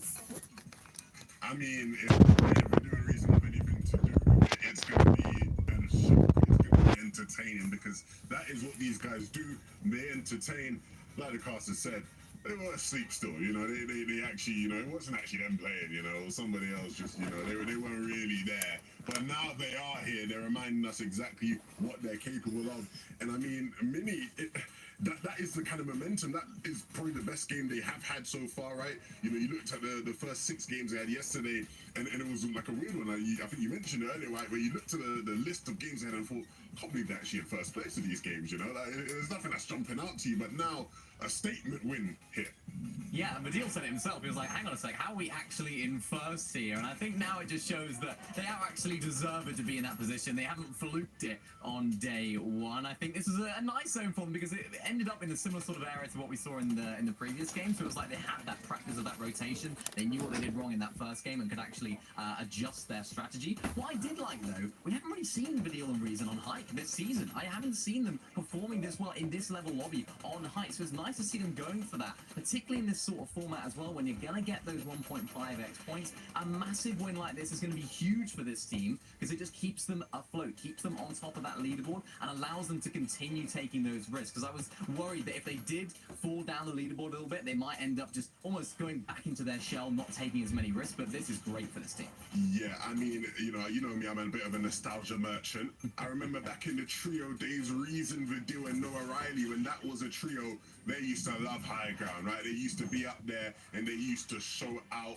And so it's good to see these guys going back to almost their roots, you would say, you know, playing for high. They're really, really fun game from them. I feel like it's quite an intelligent decision as well to go, you know what, we don't normally go height, but there is a river adjacent zone, so let's just build up and then we're absolutely ready for anything. And I, for one, am ready to see the leaderboard because I have a feeling that Vidil and Reason would have scooted back up to that #1 spot where we found them at the end of day one. And there you can see it. Huge placement points for these boys, 460. Malibuka and Mustache, it's still winnable for them though. I mean, it looks like a lot of points difference, but actually, Mini and Minor, there's still so much to play for, especially with that 1.5x multiplier. Yeah, 100%, but really impressive stuff from this team, staying consistent. We saw them have 2 massive games yesterday. They had an average game there as well, but it was one of those for me where it was like, are they going to be able to do that tomorrow? Are they going to be able to do that when the points are multiplied? Are they going to be able to do it consistently? And so far, with a 7th there and an 8th in that last game, 5 eliminations and 4 eliminations in both of those games, really nice from this duo. They haven't quite had that massive game yet, the one that we know this duo for from all the way back when, sort of Chapter 3 days, just fragging out, going absolutely crazy. But this could be their time to win Malibuka, of course, his first FNCS title. Of course, Mustache won it last year in this very same Mage, Chapter 4 Major 1, so he has the experience, and Mustache was playing so well yesterday, it looks like they're continuing that today. Absolutely, man. I look at, you know, when you look at the list of great players who have never won an FNCS, For me, I think Thomas HD probably is number one on that list, but if it wasn't Thomas, it would be Malabuka, right? It's 1A, 1B in that regard. And so, look, I think we're going to see some history today, right? If it's these two, if it's first place and second place that continue this race for first, then one of those teams is going to have a new champion. Right? Reason as well, a legendary player has never won an FNCS yet, and he's come close many times. So, look, both of these teams will be pushing in these last couple of games to really make it happen. I mean, Mustachi's done it before, and so you'd like to hope that experience will tend well and lead in their favor. Same could be said for Vidil.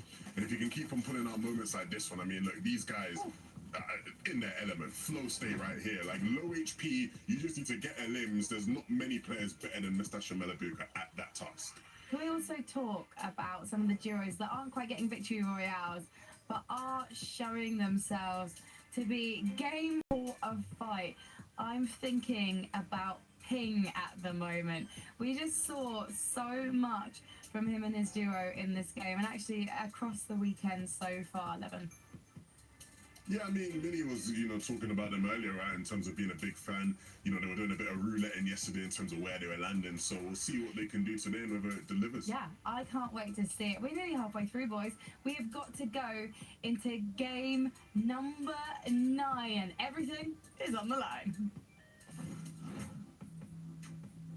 With everything on the line here, games are slowly but surely going out the window, and the opportunity to pick up points is going along with it. Takada, taking a look at that leaderboard, is there any team kind of pointing out to you? Look, there's too many teams pointing out at me, Jacob. With the shakeups we've had after every match and this change in format, 1.5 times placement and elims for day 2, it seems like after every game, you said it after game 1, but it's like we have a different person on the throne. It's constantly changing. Like, I can't even imagine who is going to end in the top 3, so it's what I love to see, the constant action, but also the adaptation that these players have to do. Yeah, and honestly, I think Venno and Tayson, one of those teams, going to have to adapt. 2 games so far where they're just not having their way. Things are just going horribly wrong. They're stuck in positions, again, having to find Surge. And that's why throughout the course of the game, they're going ahead and rotating toward Forecast Tower so they can find that Surge. Will that trend continue? Luckily for us, the battle bus is ready, and we can get right into the game. Third match of the day. Vidil and Reason sitting back on their throne like they were at the conclusion of day 1. But Queasy and Thomas HD, from going down off spawn in the second match, they've dropped down to 8th place on the leaderboard. But with this quick knock, they have the advantage now. The 2 versus 1, all they need to do is close it off, and it's exactly what gets done. Yeah, I like the opportunity there, but he had the first shot with a frenzy just too far away to really land damage that matters. Lucy under pressure. Marius and Sangil already have 1 elimination, which is his duo, and he tries to take to fights, and then I've seen that work sometimes, but more times than not, the numbers game usually wins. That was an engagement close to the lavish layer, so these duos are also aware of what Thomas HD and Queasy's engagement is looking like. So seeing that one ended early, I don't think they'll be looking for any sort of third party. Vidil and Reason feeling a lot more comfortable now. They're awake, like Levin said. No more naps, no more sleeping. It's day 2 of the grand finals, the last chance to show your worth in this major. And they are a duo that are looking like they can take it home. What I like about Reason and Vidil over here towards Snooty Steps, typically you see a lot of teams kind of just battle it out for the mythic, for the medallion, without too many cares in the world. They kind of play it by ear.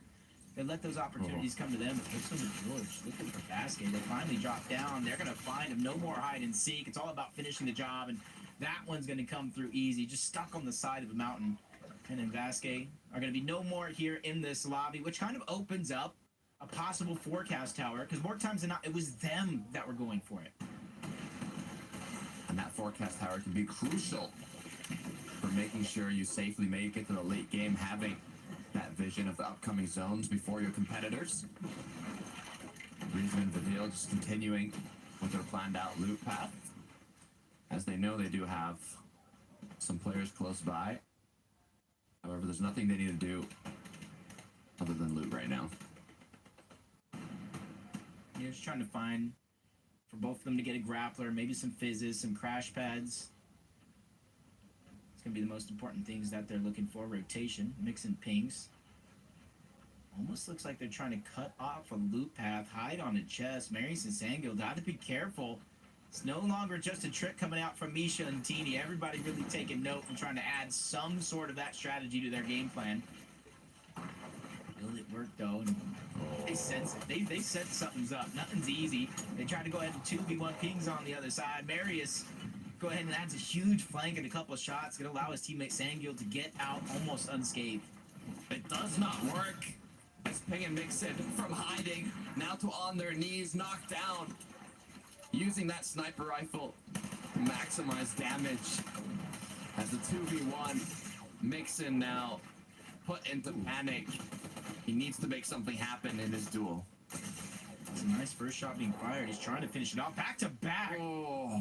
Great attempt from Mixon. Unfortunately, the 2v1, Sangil really firing the defining shot to take him down, but he was putting in work, whittling down his opponents, chipping him down one shot at a time. Fortunately enough, he has to kind of watch the rest of this game out on the sidelines. Malibuca and Mustache fencing fields. You can see nobody else is really over in this location anymore. Everybody kind of disengaged on out, leaving Malibuca and Mustache all the time in the world to farm up, to loot up before they make the rotation on outward. And they've been having such a consistent FNCS, not just today, but multiple second places yesterday. Their team, I feel like, are in the running towards the top of that leaderboard. They have such a strong early game as well. Getting the vault every match, getting the medallion, the mythic AR, it's a huge benefit to the rest of their match, just like these forecast towers that Giraz and Cherry are going for.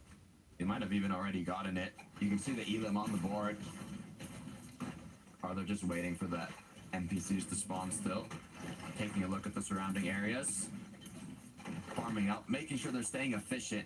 They don't want to be put into place here, doing nothing. Either you could be farming, either you could be looking for tags. There's always something you want to do. And let's take a look at here at the, let's say, most aggressive forecast battle we've seen. But what's going on here, Jacob? I see Rico, I see Pink. I don't see any eliminations, and I don't see any Kiduo or Kiro. Yeah, it almost makes you wonder with how it's been going, trading off between the two. You can kind of see when Vico and Pink get there first, Kiro and Kudo, they either play it slow, they take high ground, or they disengage completely. But on the other way around, more times than not, Pink and Vico are ready to fight for it. So it does look like they were just there first to the punch and really kind of pushing teams out as they try to enter into their line of sight. Even players trying to launch pad into the distance, becoming targets of Vico. You can see here, Kiduo is at the Grand Glacier with his duo partner. They are refarming, currently in 13th place on the leaderboard, right beside Vico and Pink at 15th. Everybody close in terms of points, though. You can see it's 218 for 17th, and I believe 228 all the way up to 13th. Just a couple eliminations separating them. As Diox and Cade now, as well, with 0 on the board, will just continue getting themselves into a better position. Ooh. Nice find there. Fizz, floppers. A lot of this loot towards the shoreline does remain unlooted until a team like this rotates on past, not really expecting to find much. It's usually a blessing in disguise. Flipberry Fizz coming on out. Say Diox and Cade. Their path currently is going to be cut off by Volko and Vortexers, which kind of separated, but not too far off to cause too many worries. They were able to get one of the forecast towers. Wax and Pixie looking like they're going to be able to get the other. And obviously the first one that we saw, Pink and Vico, they're going to have the third. Rotate continues now. Objective secured, loot secured. And after the forecast towers, now the engagements usually end up for those combat caches that will spawn at an equal distance between two teams. So if we start to see a lot more box fights, that is why. Taking a look at Pablo and his duo partner Bevies, who have been performing incredibly well here at the start of day 2. You can see up in 3rd place now. Merstash Malabuka 2nd, Vidil Recent up back on their throne in 1st. But all it takes is one big game, like we saw, to change up the leaderboard. And it almost makes me wonder if they're just able to stay alive as a full duo. As Mary just kind of misses the crash pad play, hits his head on the roof. Like, how good would Pablo and Bevies be on that leaderboard if they were able to play out those respective games together? Might have made a big difference. It's always the what ifs, Jacob. It's always the what ifs. For candies and nuts, we'd all have a Merry Christmas. And happy holidays. Marius and Sangild with 4 on the board. On the train tracks, this is, I believe, where the last game did end. As we look at Volko Vortexers, you said it yourself, Jacob. First victory royale in an FNCS finals yesterday. They've been getting to the late game, especially the first match, but not yet able to secure another win. Uh-oh. Sapphire gets a knock on the Venom in the feed.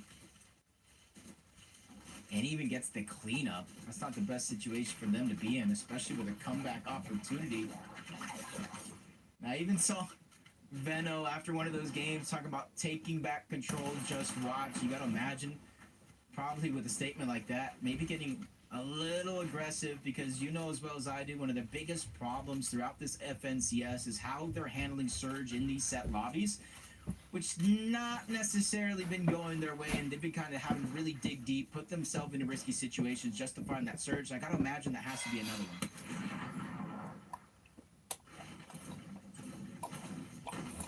You can see Tayson has been left alone. Beno knocked out of the match. Once again, another solo we're following. Who's in the top of the leaderboard? They have dropped down, you can see, though, to 10th place with 326 points. But we said it recently, one big match is what they need. They got it in the last game of day 1. And anything's possible here in day 2. Gotta be able to have mental toughness. It's a marathon. It's not just a race across the finish line. Got to be able to stay composed. And one thing I learned, you know, even though we do have those special cases, but not everything in an FNCS will go your way. And you got to be able to handle when things kind of go wrong and be able to bounce back. Can't just mentally give up. And you see Eyedrops by himself, trying to remain tough in a situation just like this. And it doesn't necessarily scare me too much. I've seen Eyedrop clutch in some of the biggest moments, including this FNCS, just to make it to this stage. As Veno gets Tayson, or Tayson gets Veno back into the game. But there is going to be another team ready to pounce. They're trying to take him down, and Veno gets dropped just as fast as he got rebooted back into the game, which leaves Tayson by himself. Lazen and Locks are going to be the team trying to disrupt and really try to stop the incredible FNCS run between Tayson and Veno. Tayson doing a good job of fighting back. Brings Lazen down to just a sliver of shield. Full HP, though, is buying himself even more time with each shot that gets fired.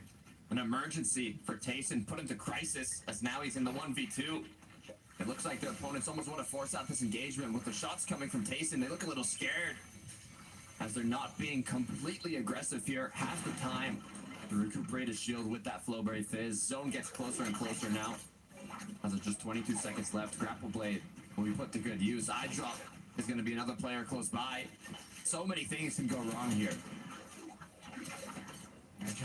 He got the cheeky elimination on the Veno. Even though he doesn't get credit, he was able to not only loot it up, get just a couple more shots for his overall Storm Surge. Tayson sneaks in, grabs Veno's card, and is immediately trying to disengage on out and go for reboot attempt number 2. Eyedrop continuing to build behind him. He won't be able to reuse this match, but Tayson, with shots like those, cracking Eyedrop. Is he going to force the fight from this? He is a solo. He could use a bit of extra loot, but he sees the duos close by. He cannot take a lot of time. It's either get in or get out. And I think he's taking notice of that, and you can almost see the decision-making in real time as he disengages on out. Shield isn't necessarily too much of a worry here for Tayson, as long as he doesn't get chipped away at his HP. Finally, the disengage is going to come through. You know he has Veno's reboot card, and the goal is to get him back into the game. And After that, goal 2 is find some sort of a refresh, because Tayson now doesn't look the most healthy in terms of materials. Now imagine when Veno comes back and they got to split it between them both. Definitely not going to be easy. Scary for Murstache. No shield, sliver of HP. Although Malabuka has built around the flag here, so it looks like they should be able to secure a bit of extra loot as the medallion gets split up, so they do not have to use those consumable heals so early on. They should be able to get some extra as well now. The question is, though, will these other duos close by apply pressure, or will they just keep refarming?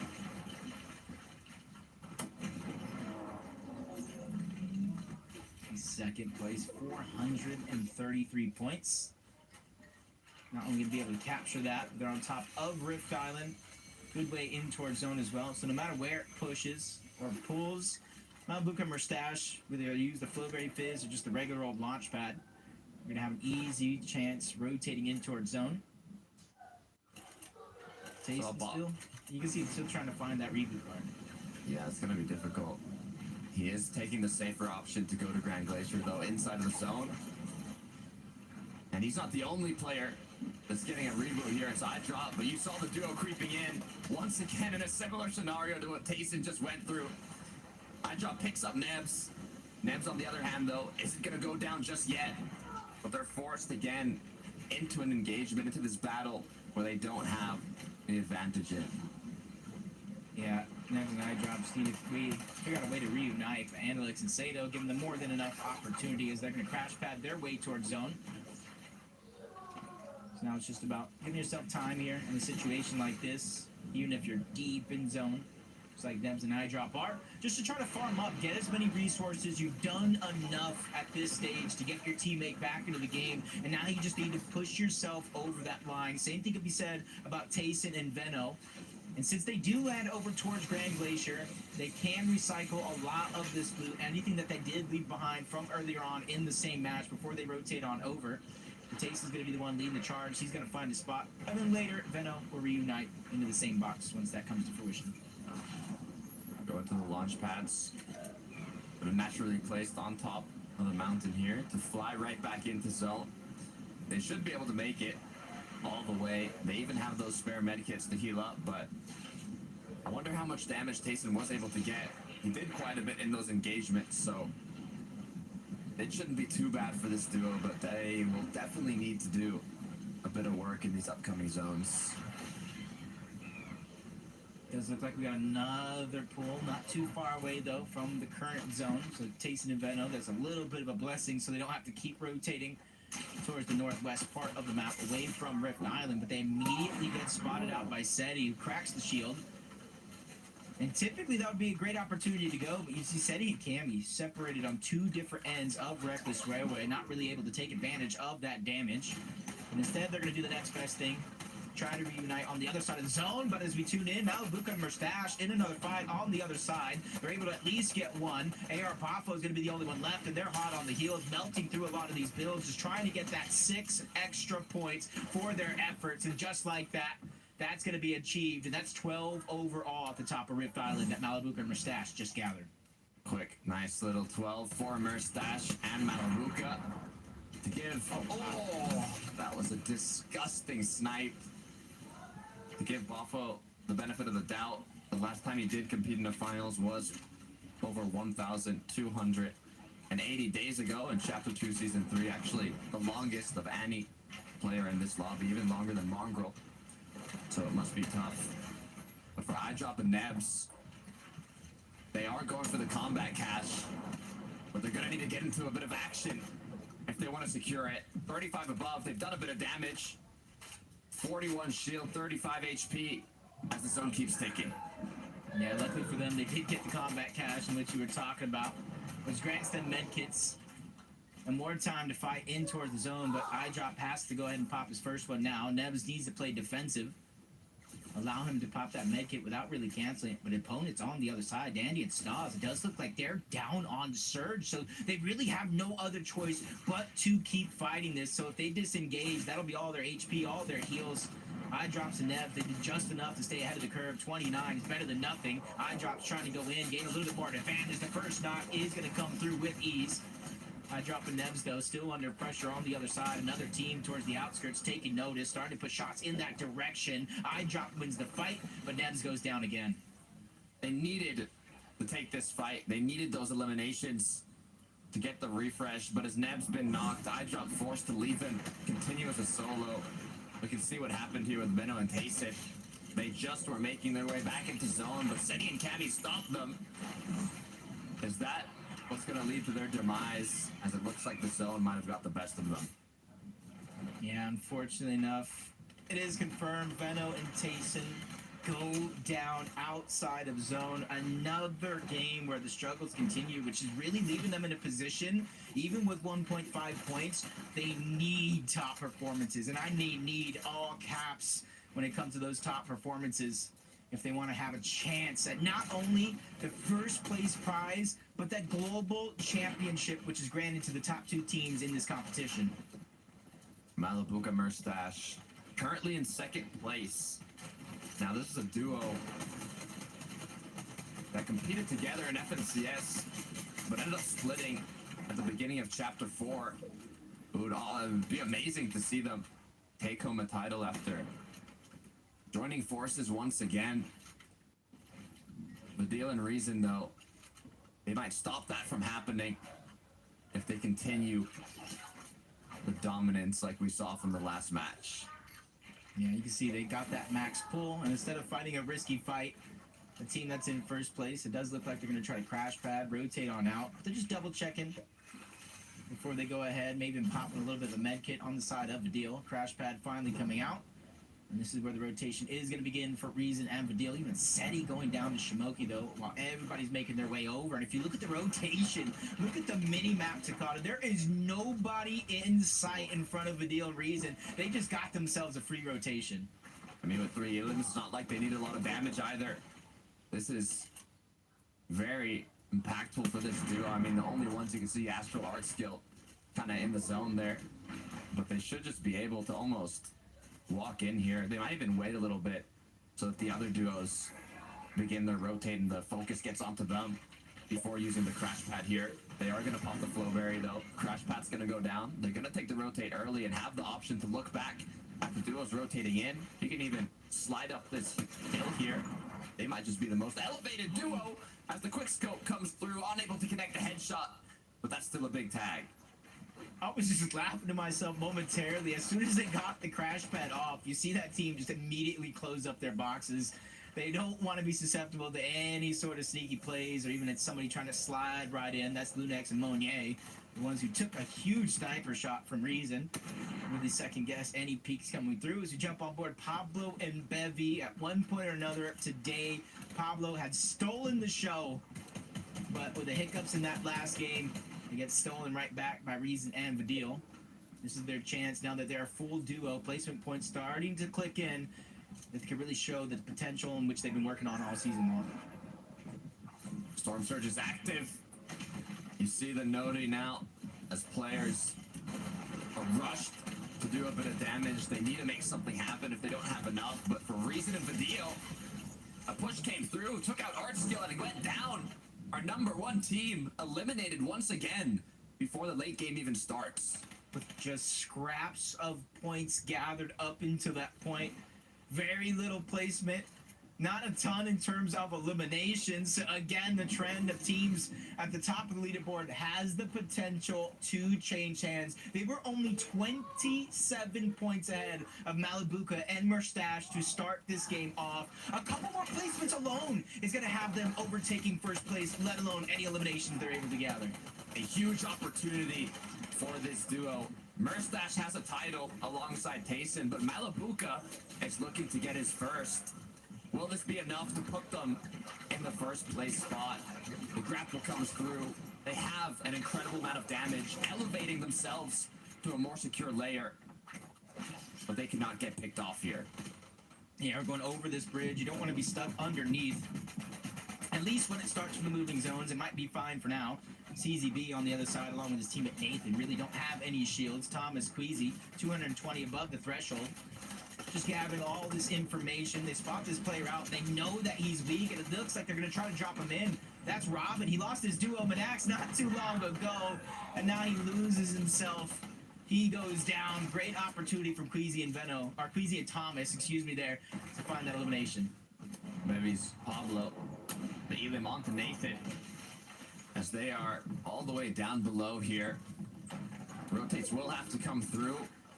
It's ninth zone now, first moving, coming to a close.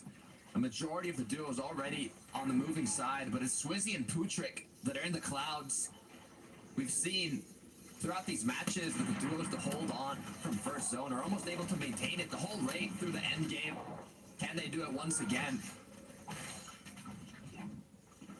And time will tell, because we know there's a couple of those teams still alive here in this lobby. Especially the ones with snipers. Bevy just gets targeted out. Multiple teams, left, right, and center. Malabuka and Mustache doing the brunt of that damage, continuing the pressure. They don't want to let these eliminations go for free, but Pablo is going to be able to skip on by with the Flowberry Fizz combined with the Crash Pad. Bevies and him got separated. Finally reunite, though, with just a sliver of HP. These guys never seemingly going down without a fight. You can never count them out. Pressure is on as they're 132 below. Flowberry Fizz gonna be popped for that mobility boost. Big pot coming through, but Bevies needs a med kit. It's dropped now as they need to keep rotating. 80 below. Storm Surge going to begin to do damage for this team. They have to figure out where they're going to get the damage. 23, 40, 80, constantly ping-ponging up and down the damage threshold. A couple of those heals are coming out.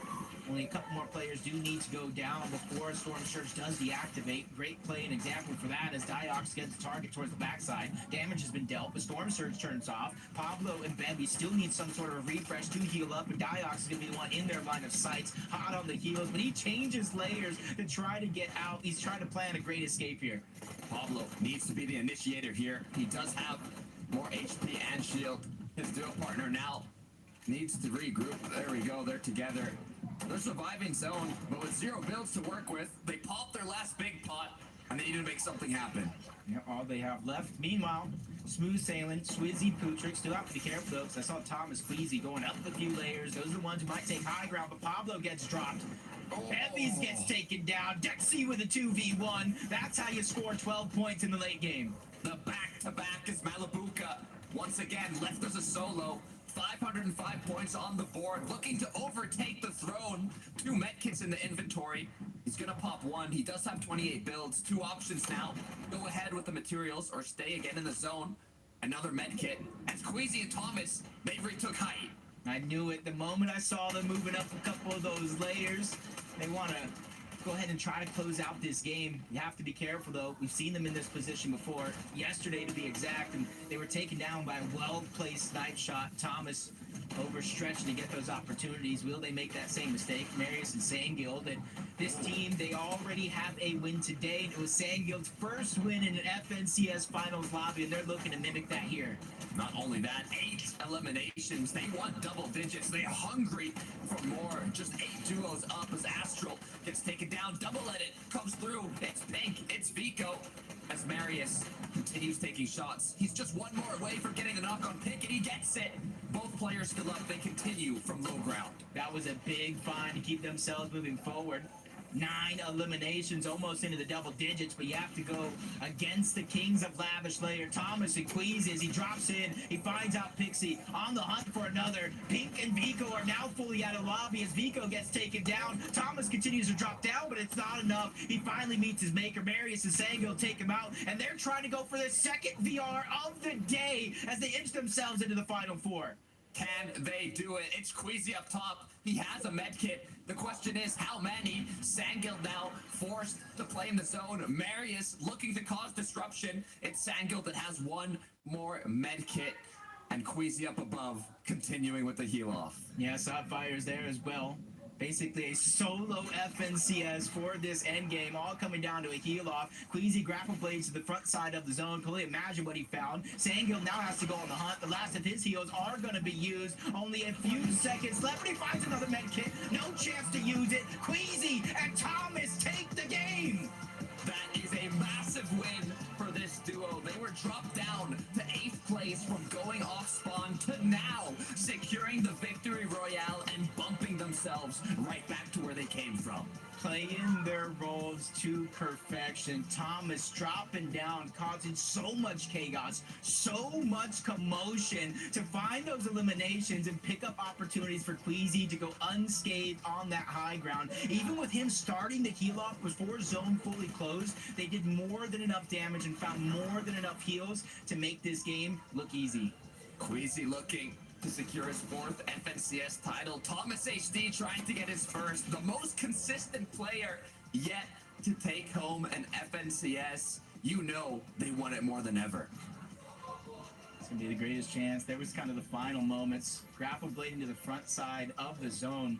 Almost even threading the needle in terms of when he popped it. You saw him go down to about 16 or so HP. But once again, Thomas and Queasy really rise up, and something we noticed throughout game 1, throughout game 2, first place, the teams at the top of the leaderboard are falling rather early, so another chance for a team to take over first place. But have they done enough? Frankie, Levin, Minnie, let us know. Thank you very much, boys. I'm so excited to see the leaderboard yet again for this one. Queasy is no stranger to a victory royale in a major final. He's no stranger to winning a major. However, Thomas, on the other hand, has narrowly missed out in the past, but now they're one step closer to flying towards that Axe of Champions mini minor. And actually, Queasy got a bit lucky at the end because he found a magical med kit and it netted them the top spot. Yeah, he did. This is just classic Queasy gameplay, of course. Taking that high, we saw Pootrick and Swizzy, it was all the way up on top. And we thought, you know what, this could be a good game for these guys. Haven't seen too much of them, but yeah. Thomas HD had other ideas with this. Look at that. One snipe, drops it out, and then thinks, you know what, I'm going to go for it again, and hits it again because his name is Thomas HD. That's what this guy can do. Unbelievable stuff. And then just to have that ability, the green light to go up to height and then say, right, Queasy, you take over. What do we do? How do we win this? I mean, that double snap is just ridiculous. Like, that might be one of the best things I've seen in a long, long time in an FNCS to take high. But like Frankie alluded to, the actual win of this game was so fortunate because you saw Queasy was on high. He drops down it. He's run out. He has no medkits left. He's hoping the other players don't have anything. He finds a medkit on the train tracks. I mean, how lucky can you get? I was going to talk about luck going into this before they actually won the game because all these zones have been in this lavish lair area. Somebody's looking out for Thomas HD. They want him to get that first FNCS win. And I mean, still, they are delivering in terms of their performances and it's so deserved. Again, last year, he was playing in Manabuka. They had the chance to win it. They came second place by 1 point. Not one elimination, not 1 point was the difference. So hopefully, they can get to first place and hold on and win that first FNCS for Thomas HD. It would be so deserved. It really would be. Can I just give a quick shout out to Nicholas and Oliver, who are Thomas HD's biggest fans. We had the honour of meeting these two back at the Global Championship, and I have a feeling they're going to be watching right now and eating a celebratory hot dog. So Nicholas and Oliver, if you're watching your boy Thomas HD, I hope you're enjoying the show, and fingers crossed for your favourite player. Let's take a look at the leaderboard and find out where we are, because that was an incredible performance from Thomas and Malabuka. But Sangild and Marius, the eliminations, the names they were taking in that endgame mini-minor left me breathless. Yeah, incredible stuff from that duo. I think it was 11 eliminations they had there right at the end. And to do that on the big stage in the grand finals for a duo that we don't get to talk about too much as top-tier names is absolutely incredible, right? They're not nervous at all. They're bringing the heat right now, and that's the reason why they've just moved up 6 places on that leaderboard. You just alluded to it there as well, Evan. The zones. They've been 3 zones in pretty much the exact same place. So for those guys, they're taking very much advantage of that. They're taking the most amount of advantage of that, it seems like, because they drop very close to that. For someone like Queasy and Thomas, those guys are contested off spawn, right? They've only had 2 chances to actually make it to that end game. So to see those guys really making the most and grasping as many points as they can when the zone's in their favor is really nice from them. Yeah, again, big ups to Danish Fortnite right now. They got, 3 teams in the top 5. Obviously, they won that first place slot. And shout out to the first place team, Manabuka Mustache, breaking 500 points now. They are the ones in the lead, and the way they're playing, they might not let go of it.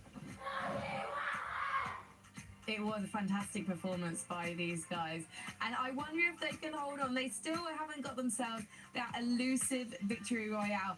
But consistency is king in this format. And it's so impressive to see that between this duo, there's always one of them that's playing for the end game. And there's always another one of them who is picking up the eliminations. And honestly, it feels like it can be either name mini minor. It's not actually consistent from game to game, but what is consistent is that they will have at least 4 limbs as they head into the end game. Yeah, these are the fragging goats, it seems like, on the region. Everyone's just talking about Luca yesterday. Mustache led the way on damage dealt. Let's see what we can do again today. Let's see, as we only have a few more games left, and we're going into double digits, fellas. It's game number 10 with Jacob PR and Takata. This is where the stage is set for the last moments of Major 1, Jacob. It's the last chance to kind of set yourself up for that final match of the day. What are they going to change up?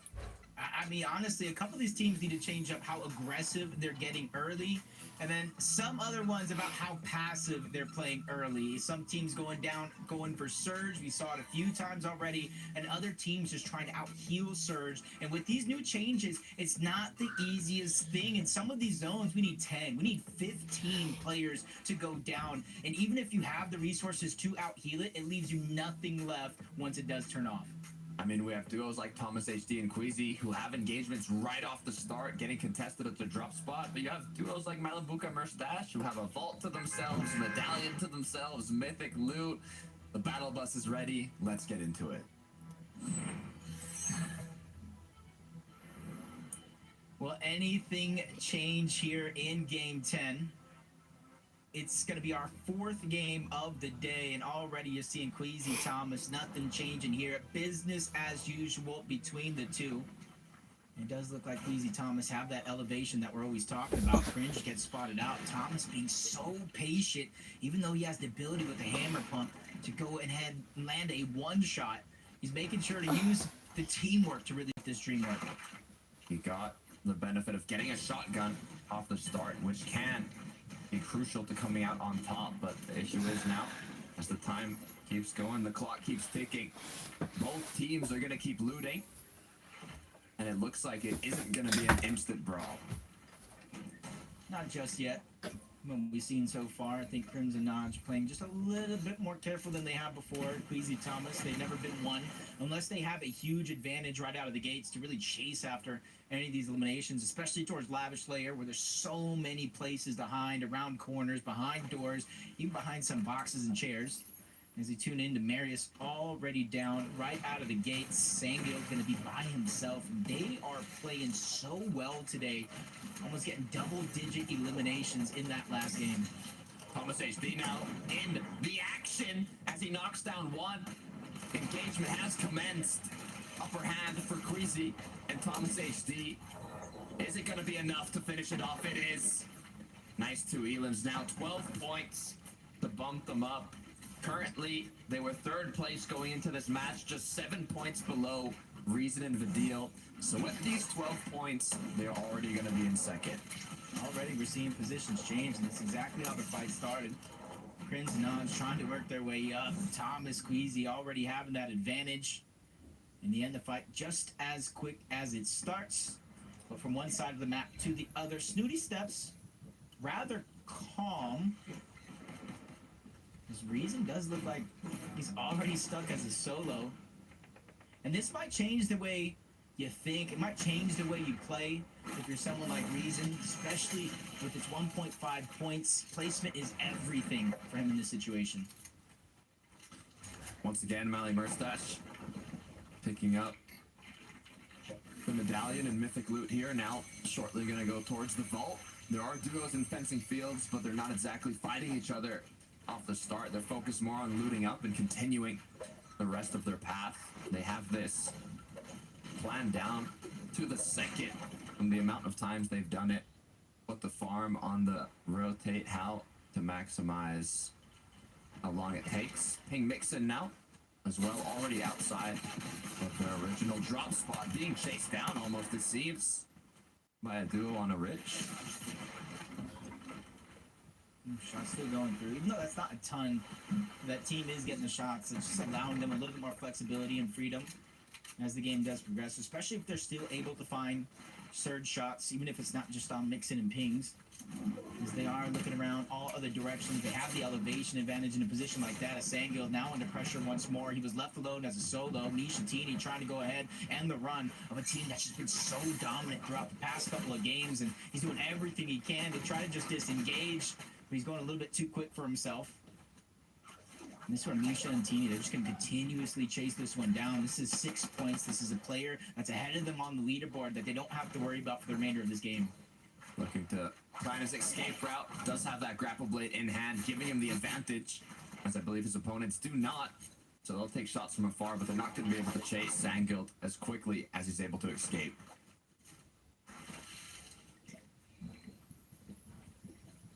It does look like Misha and Tina can remain on the chase, especially as we continue to move over to this side of the map, where there's not as many teams contesting compared to some of these other split drops and overall POIs, especially with another team. I think that was low-key an area nearby.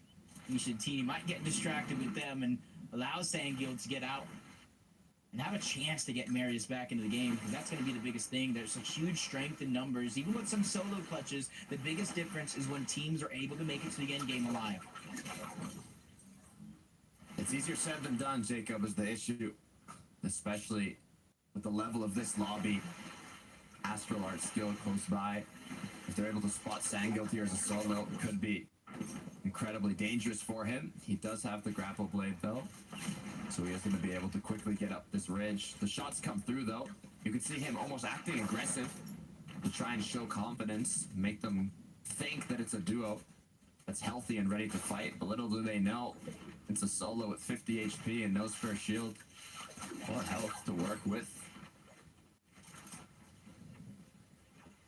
If he has the reboot card, that's a good chance for him to move back towards Rebel's Roost. A lot of the teams are rotating towards the south, towards the center of zone, so a couple reboot vans up there have the chance to be uncontested with nobody really in that position. Cade and Diox started these games off over towards fencing fields. They loot up a lot of the outskirts since they know Malibuca and Mustache will go for the vault, will go for the NPC. And then they kind of disengage on out from there and try to get their surge before they start to rotate towards the center of zone. They kind of work their way from the outside in. 33 bullets in that Reaper sniper rifle. More than enough to make an impact as they continue hunting around to see if there's any players in the surrounding area. For Sangild, though, it looks like he's making it happen. Reboot comes through. Are there any duos around? I don't see them. No shots coming through either, but just in case, building up, making sure they're good to go. You can see on the mini-map, though, it looks like someone's interested. Yeah, there was one duo that heard the noise, and they're quickly rotating off into this direction. They know exactly where the reboot van is, but they don't have confirmation that they are still there up until this point where Sangild breaking through. You still have to break those. I actually got stuck on that the other day. The fight's going to begin, though. That's Art Skill on the other side. Makes easy work of Sangild. Marius going to have to go ahead and make up for it. He was able to grab a decent loadout for a situation like this, trying to burst into the box. Art Skill is going to be there on the other side, a trade for trade, a knock for a knock. But Marius still has a player on Astral right below him who is full shield and HP that he has to work his way through. Marius was the one that got rebooted, so no shield to work with, just a little bit of weapons. He can make it happen. He just needs to hit that initial big shot. He cannot take one from his opponent here. Astral 26. It's not going to be enough yet, but if you can keep it coming, 4 builds to work with. Now in the box, needs to get out. Unable to hit the next shot as now he's dropped down. Forced to work with just 3 builds. He needs to connect this next shot. Uh-oh, running out of time here. There's not a lot of heals to go around as Astrals does look like he might try to bait out the revive, get Marius to break into the box, and really has no other choice unless you want to go ahead and try to find a 2v1. Seconds left. Player will go down overall due to timing, which kind of solidifies it into a 1v1. Marius trying to turn and burn, but Astral just too much HP. I said that in the beginning. He was full shield and full HP. Unfortunate enough, there was a great attempt, but it can't overtake your opponent. We'll take a look now. Pixie walks Lasky Hen. They are going to be around the forecast tower, taking shots with the sniper. Unable to connect one yet, though, as the waiting game here for the objective will continue. Oh, wow. Pixie almost gets sideswiped there. Scroll narrowly missing that shot. Great opportunity, but now he's coned up, boxed up. He's going to work his way down. Box works his way out. Him and Pixie are able to reunite finally in the same box.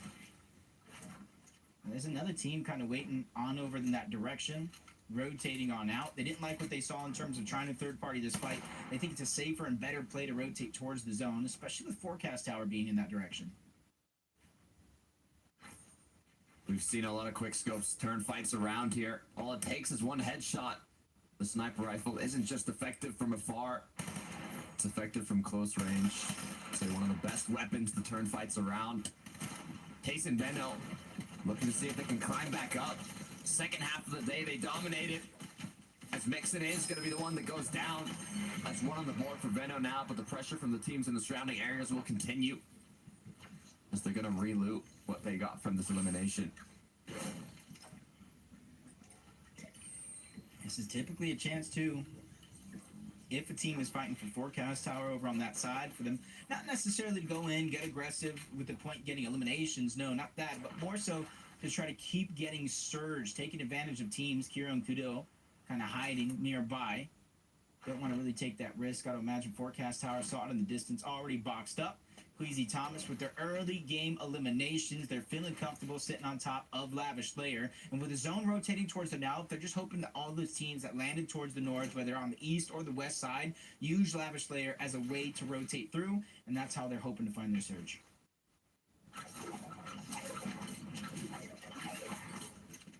Rotate coming through now. Thomas grouping back up with Queasy. That was going ahead. You can see up at the north side of the map here, back from zone. There are some duos coming back in. But what Thomas HD and Queasy are going to do now is reform up that metal, get those materials capped. As we take a look at Bevies and Pablo. Shot comes through, nothing connects. Currently in 4th place on the leaderboard, but not too far from first. It's still anybody's game, Jacob. And this being the second to last match of the day, you really want to do the best you can to set yourself up for the highest chance of success for that FNCS trophy. Yeah, especially considering how close this FNCS actually is. It's literally wide open for the taking. One blunder, one little misstep could cost a team everything, especially as you said, we're getting in the second half of the day. Few games remaining overall, which means there's few opportunities to even make up a point differential, depending on where you're at on the leaderboard. You can see Reason just trying to make his way through. For him, Surge is going to be a challenge in this game, especially as a solo, because even if you're able to pop the shots, as soon as the team turns around and sees you're a solo, they might see that as a green light to go and take advantage of the opportunity while they have it. You can see here, Thomas and Queasy, seeing that the zone did pull more north here by Lavish Layer, they're automatically put on the uncongested side, and they're not forced to rotate really deep into zone. So they're capitalizing on that, including the fact that they already got the 2 eliminations and damage off the start to kind of play here on the safer side, as eventually they'll get in and build up and look for those tags that they will need. But for now, they have a bit of time to kind of plan out the rest of the match. To me, I feel like it doesn't even matter how long they stay in the zone. I feel like everything for Queasy and Thomas is calculated at this point. Even having an entertaining run at the end. Venno's domination does continue. He's able to get a knock onto Shaco's, but he himself goes down yet again. The aggression turning out to be also their demise in some cases.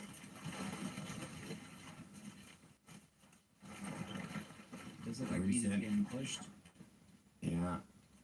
In a tough situation here. 487 points on the board, 43 bills to work with. He does have those 3 medkits if he would like to stay in zone longer, but forced into this engagement, he really needs to show his dominance. And he's doing a good job fighting back, especially with number massively against him. One's gonna go down, but unfortunately, he's just all by himself in the numbers game. The 2v1 is just too strong for him to overtake. But you gotta give him credit being able to not only fight back, but at least get a knock onto one of the two players. Shiraz, Chari, ruined reels. A lot of duos here in the area. They will be taking pop shots at each other. Good news for this duo is they're elevated enough to look for those shots on the players rotating in. Diox Cade, a little more close quarters engagement here. Debule Pixel are going to be the players close by. Cade is just a sliver of shield just left, so we're gonna have to reunite, figure out what order they want to use everything in. They do have minis. They have, I do believe, big pots or maybe a Flowberry Fizz as well, just to kind of get the last remaining of the shields. But there's still a lot of teams littered in and around fencing fields, so you have to be careful to not overstay your welcome or leave at the wrong time. And even more coming in, you see Andalex and Sato in the distance, Cam Musetti and the hill outside of fencing fields. With the zone pushing in this direction, it is going to become the congested side of the map. You can see Murstache, sniper in hand, looking around for an opening. Pixel Debule most likely doing a similar thing here, as there are just a few duos in the surrounding area. Fourth zone will come to a close now. Fifth will appear. It's up north. They gotta go. Good news for Queasy and Thomas HD. A little bit of worse news for the duos here down south. That's where zone's going to push teams further and further away from Rift Island.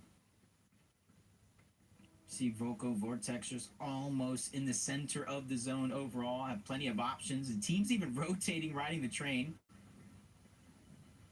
But when you're going to get off, though, that's going to be the biggest thing. And they're even capturing it just to get even more loot. It's Hen. That's Vasquez. I do believe they were kind of pushed off their forecast tower maybe this time around. But not only is that a free rotation, you see them going to the slow side of the zone, because remember I mentioned the south being the congested, and they're going to get all those loot, which comes with extra shields and HP at times. Eco and Pink up against Volko Vortexers. Both duos quite centered in the zone here. They shouldn't have to make much of a rotate at all, but as you can see, the damage required for Surge will continue increasing. You can hear that noise. It's a panic for a lot of players in the lobby, just like Wheat and Shimoki.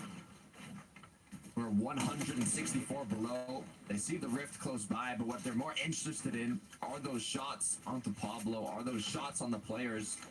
We're contesting the Rift Island. You can see an engagement happening up above. Is that where Wheat wants to go? As he already gets chased by another player. Doesn't really have a choice here. Down on Surge. Team trying to push into their box.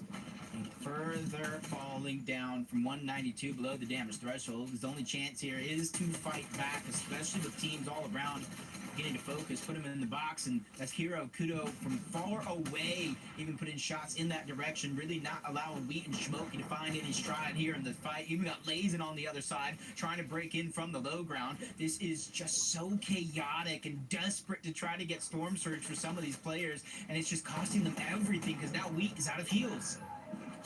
Out of heals, put into panic. As now the altercations between Pablo as he gets knocked. Bevies, the last player of the duo that's up, but with just 7 HP.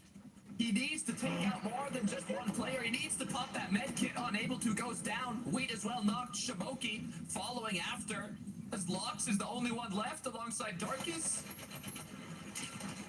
This is the biggest and most prime example of a no-win situation I've ever seen outside of zone. Even the ones that we saw that were still alive, very little chance being able to make it back. Malibuca and Murstache trying to bulldoze through their opponents. Storm Surge is important. 523 points, though. They have taken back first place, trying to claim it as their own. Right history for Malibuca. First FNCS title up for grabs here today. Medkits being popped, big pots being split. You can see 6th zone already coming to a close. All the duos now forced to rotate. Heroes, the ones bucked up, looking back. Murstache, can he connect? Zooming in with that Reaper sniper rifle, looking to send his opponents through the shadows. With just 25 above, they could really use that shot. As Merstash goes left, Malabuka goes right, they split up. Huge shot connected though. It could be enough to put them above, but they don't want to get themselves into an opponent's box here. They want to regroup, they want to take shots from afar. They don't want to do anything too risky.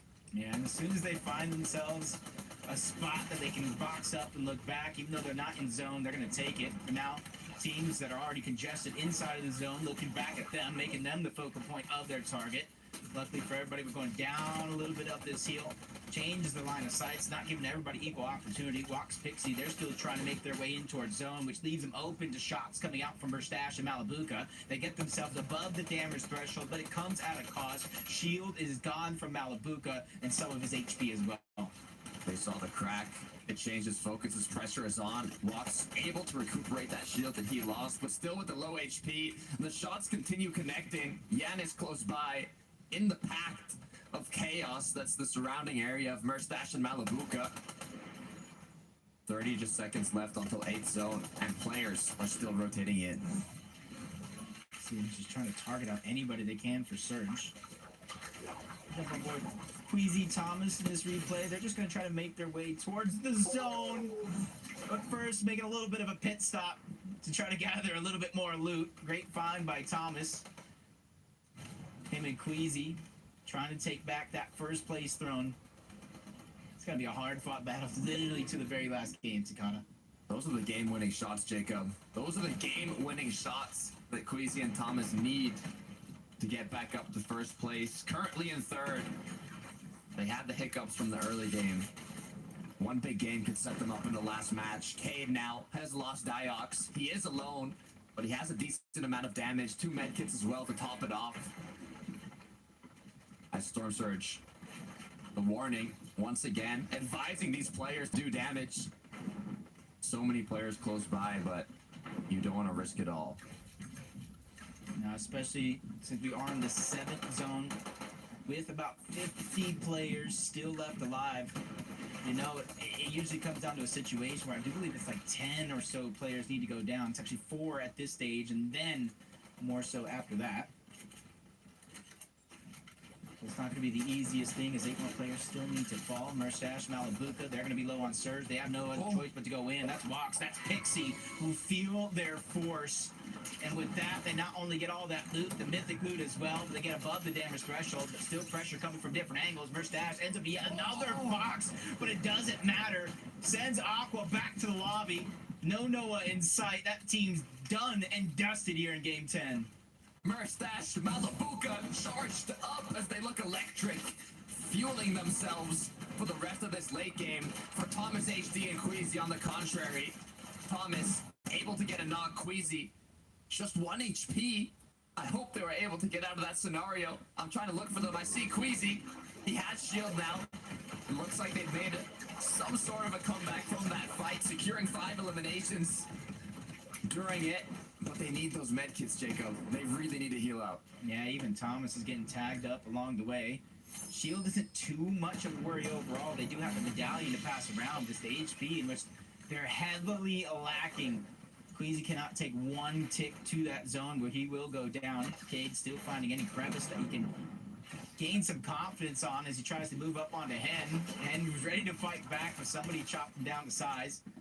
Might have been a blessing in disguise for Cade because he's above the damage threshold, right towards the zone as well.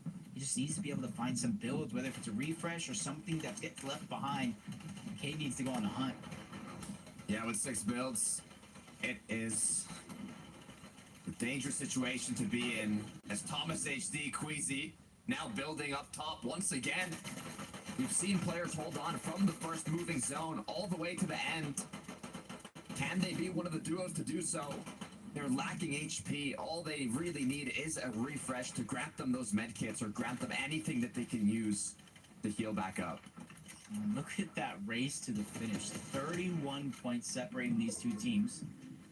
There's well over 30 points still left in this game in terms of placement. So it's going to be a battle between these two to who can outlast the other, and Queasy and Thomas need to get a couple more placements over Malibuca and Mustache, or maybe kind of outmatch it with eliminations. Medkits, big pots are coming out. Malibuca and Mustache getting ready for this next rotation, but first they're going to kind of disrupt a couple of these teams before they go ahead and make that rotation possible. Cade goes in, gets a knock, pressure coming in from all angles, not able to clean up the elimination before he goes down himself. Be careful, as Thomas HD Queasy now forced to fight second high. Do they have what it takes to maintain it? It was Cammy, it was Seti down below, applying that pressure as they're back up top. Yep. We've seen this in that last game. Of course, Queasy was just a little bit more healthy, but they were somehow able to find the med kit in which they were looking for. Great eliminations, a great find for them from top to bottom, high ground to low. Mustache Malibuca being the defining force. It's like everybody, whether they're up or bottom, has to go through these two teams if they're looking to take a huge VR. Malibuca and Mustache, they want to get to the front side of zone. They're tired of being last. Thomas hits a nice snipe on the Darky. Everything comes crumbling down. But Queasy and Thomas are quickly able to find their footing and save the day. Grapple Blade continuing to be used no longer with height. It's been given up as now they've been split. They need to regroup. You have to be careful here. You cannot lose your duo partner, but the chemistry isn't high enough. Thomas HD cracked. 60 HP, takes a shot at the pixel, gets out of the box, and now continues to find his duo. Yeah, Medallion clicking him up. Malibuca, Mustache goes down. It's this amount of placing differential that Thomas and Queasy need to overtake that first place spot. They have 6 eliminations and looking for more. They set their eyes to the backside of the zone. It is pulling in that direction. They know somebody's there, but it's Eclipse. He's trying to start his heal off early to gather more placement.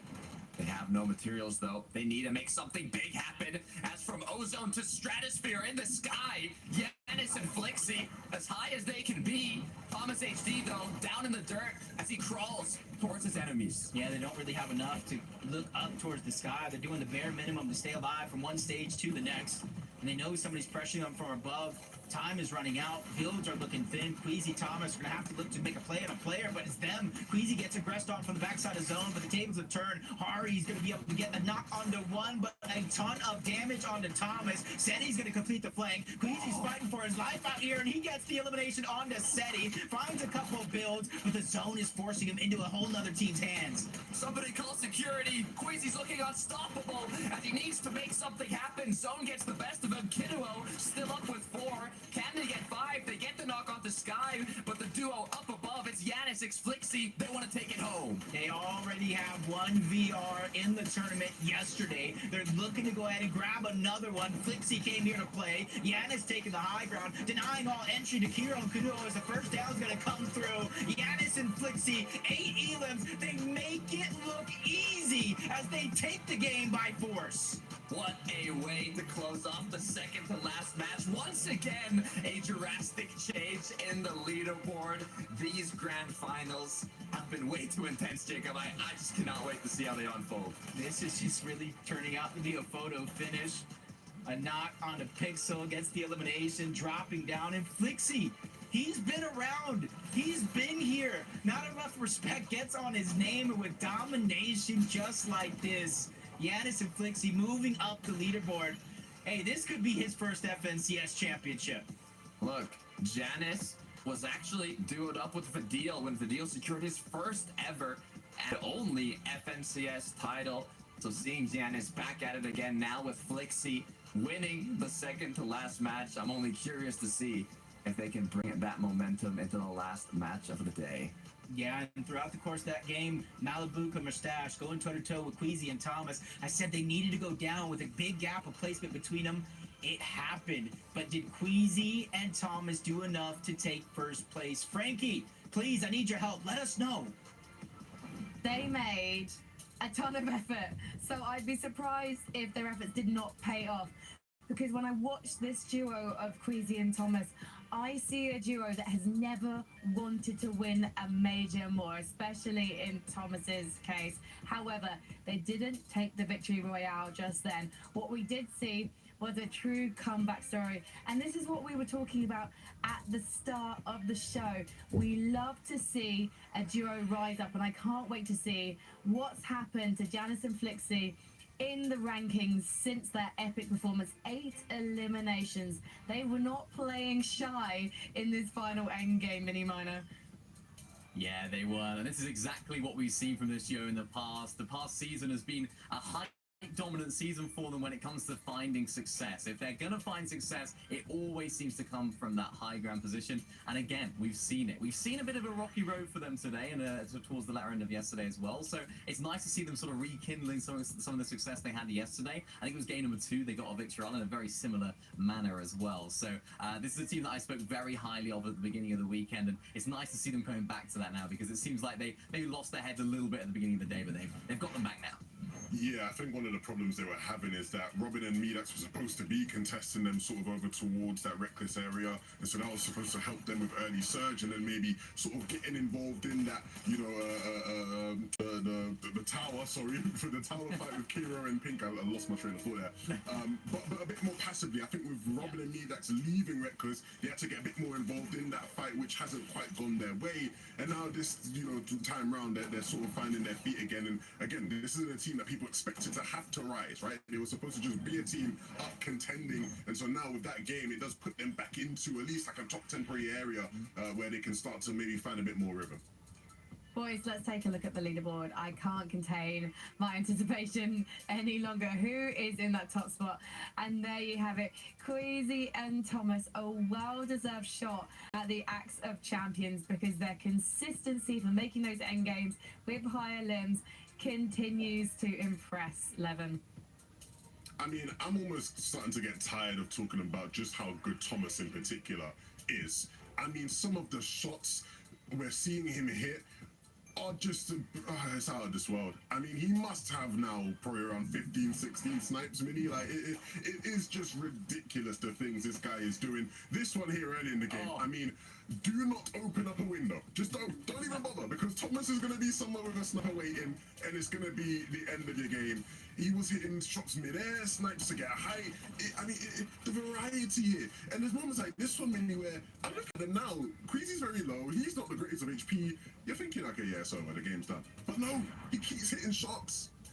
And I mean, it just, again, look at this, ready? Oh, that is unbelievable. It's something that we just expect from Thomas HD, and yet we expect that. We still get surprised every single time it happens because he can just pull crazy things out of the hat, make some magic happen almost every single time. He's almost got a 25-minute highlight reel just from his clutches from today alone, and it's great to see that from this duo. And we said it, we talked about this duo's versatility, we talked about their ability to play height, we talked about their ability to play low ground as well. And when you have someone like Thomas just hitting those snipes, it becomes a lot easier to find yourself in a favorable position in those games. I sort of asked the question about this duo, you know, are they going to be able to perform when the zone isn't in their favor? The first 3 games we saw it in their favor. That game a lot more south, like we saw yesterday, and they're performing. They're doing incredibly well. So this is a duo that if they can make it off spawn in these last 2 games here, this could be their FNCS for the win.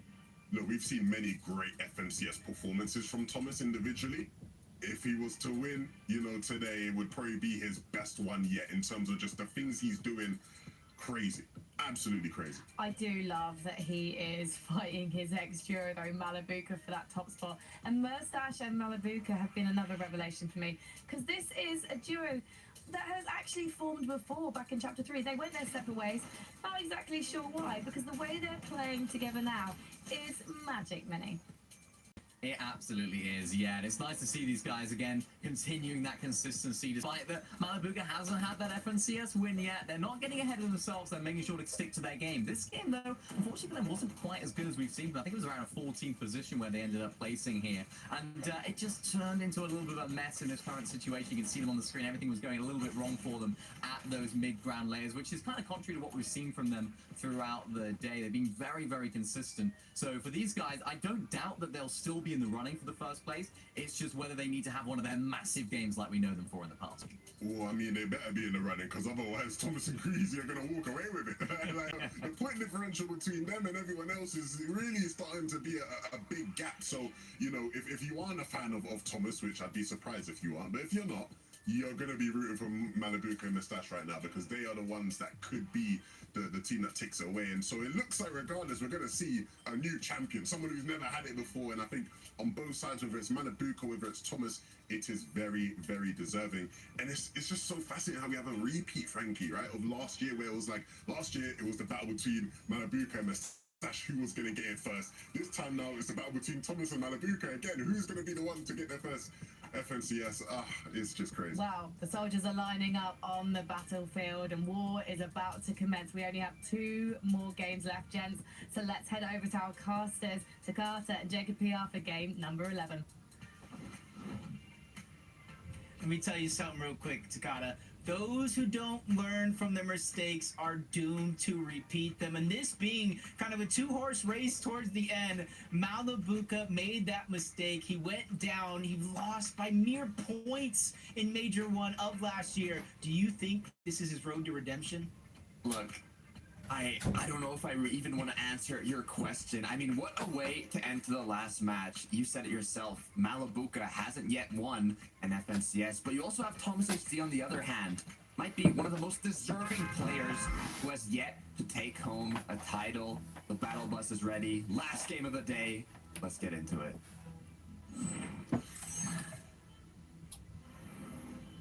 This is it.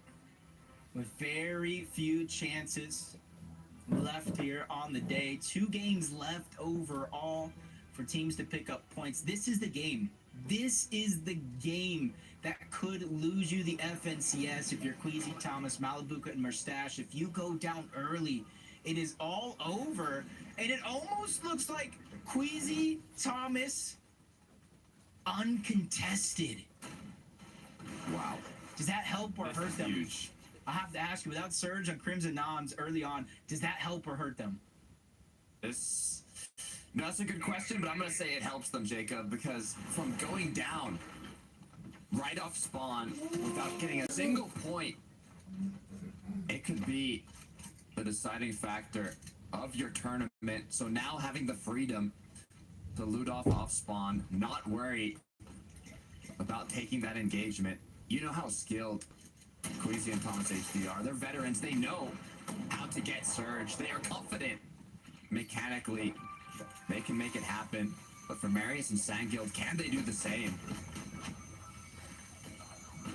I love the cheeky play coming out from Belusi, trying to go up and over. Flowberry, his teammate trying to go up. Marius trying to alleviate the pressure. It's like a shooting range. Sanguild's going to go up. He's going to come down, but he's going to get knocked. Trade comes out. Marius doing enough to get the knock on the Gabbets. Belusi trying to drop down low. He cannot clean it up. He cannot be a hero. He ends up with 0 points in this game as Marius and Sanguild stand tall. Good way to start it off, but for how long will that safety last? You saw another duo coming in. Do they know that they are in the cone is the question. It's Teeny. It's Misha. Yes, they do. Shots come through. Pressure is on. It's almost gotten personal between these 2 teams. Teeny, Misha trying to go in and cause destruction, and they do successfully get the eliminations. Marius and Sanguild go back to the lobby with only 1 game left. Right, this is the second to the last match, game 11. 1 more to be played out after this. Malabuka and Mustache once again having the Medallion, Mythic Loot, and Vault uncontested. But there seems to be actually an engagement to the west of them happening.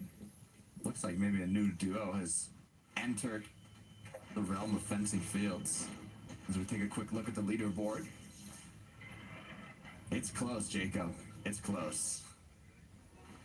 Just, when was the last time we seen FNCS this close outside of Major 4? Really coming down to the last 2 games. Vidil, Reason. United has never felt so good. That gives them equal opportunity to try to finally take the fight to Walks and Pixie, in which we've seen them come out on top more times than not throughout this weekend. It almost looks like they're trying to draw the NPC out as well to try to get an easy elimination, being cautious as possible. They don't want to get caught off guard to Walks and Pixie. Crash pad comes through. They leave. As now Peter Griffin NPC will be eliminated here for Vidil and Reason, as it looks like they've secured the benefit now of Snooty Steps. They get all to themselves. See another team just south of Snooty Steps. That's Pixie, that's Walks. They disengaged, and I do believe Vidil and Reason They don't necessarily chase those eliminations towards the outside. They want to play this one out, especially with only 2 games left. Slowly but surely fell down the leaderboard a little bit farther than they would have hoped. But this is their chance to really pick back up the pace along with Bevy and Pablo. Insane solo clutches by Pablo to start the day off. They just got to be able to find that momentum and really bring it back. Savage and Mongrel here, taking a bit longer this time around to finish off their off-spawn fight. 4 elims already on Mr. Savage. Where did those come from? That's what's on my mind. Maybe they did finish it off quickly as another snipe. Not able to connect. But there's still so many duos in the area. In theory, 2 first places would get him 200 points alone. He already has 4 eliminations. That's another 24 points right there. Okay, you're cooking something here. I'm just trying to draw up a situation here where Mongrel and Savage have an opportunity, if not to take first place, maybe get a shot at the global championship. I feel like anything is possible, but they definitely need to pick it up. Astro and Artsco going for the dive bomb play, coming out from above with the crash pad. Gears not going to fall for that one. He has the grapple blade. He's immediately trying to get on out. And I'm looking all over the minimap. There's Hari. He's nowhere in sight, so Gears probably by himself, trying to create some distance so that way he has a chance to bring his teammate back. Yeah, Chari has been eliminated. So Kiras is going to have the fortunate item of the grapple blade to try and disengage, but do their opponents have it? Will they chase him down? As he's crouched up now, trying to do what he can to be a little sneaky. Even his outfit here kind of matches those crates, so, you know, I probably would pass by it without seeing him, but will Artskill and Astral, sorry, do the same. Which reminds me of week 1 when we were casting and Cammy was just hiding next to the mountain. That duo just jumped right over him, didn't see him at all, but whole different situation, especially in a POI like Ritzy Riviera. A lot of buildings, a lot of hiding spots, just like you saw.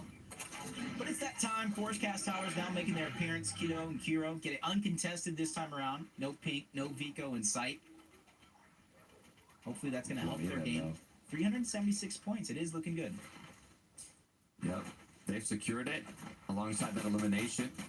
Who the elimination was on is what I'm wondering.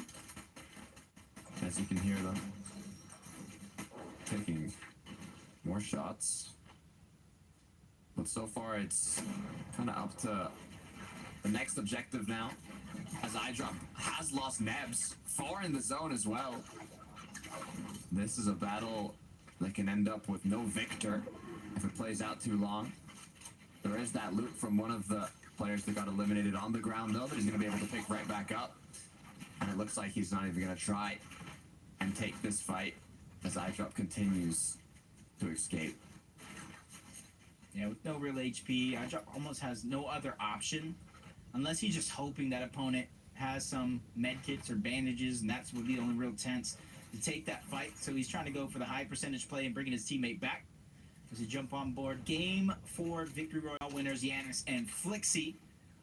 A little bit more of a trouble here towards Reckless Railways, but at the same time, you heard the analysts break it down. They thought they were going to be contested, which would help with their surge. Found out they weren't. Now the team moving over there at POI, and this is their chance to really find the surge that they were lacking late in some of our previous games. iDrop making use of the campfire, getting a little cozy here. But with his teammate down, it's only going to last so long. He needs to find some sort of way to bring him back in the match. Being so far in zone, though, you can assume there's not too many duos close by, if any.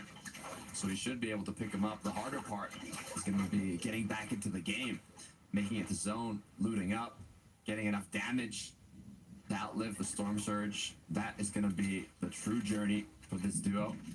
But for Axe Force and Raban,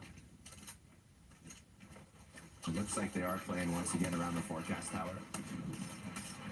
Trying to clean it for themselves, push some other teams off. Reason, Video.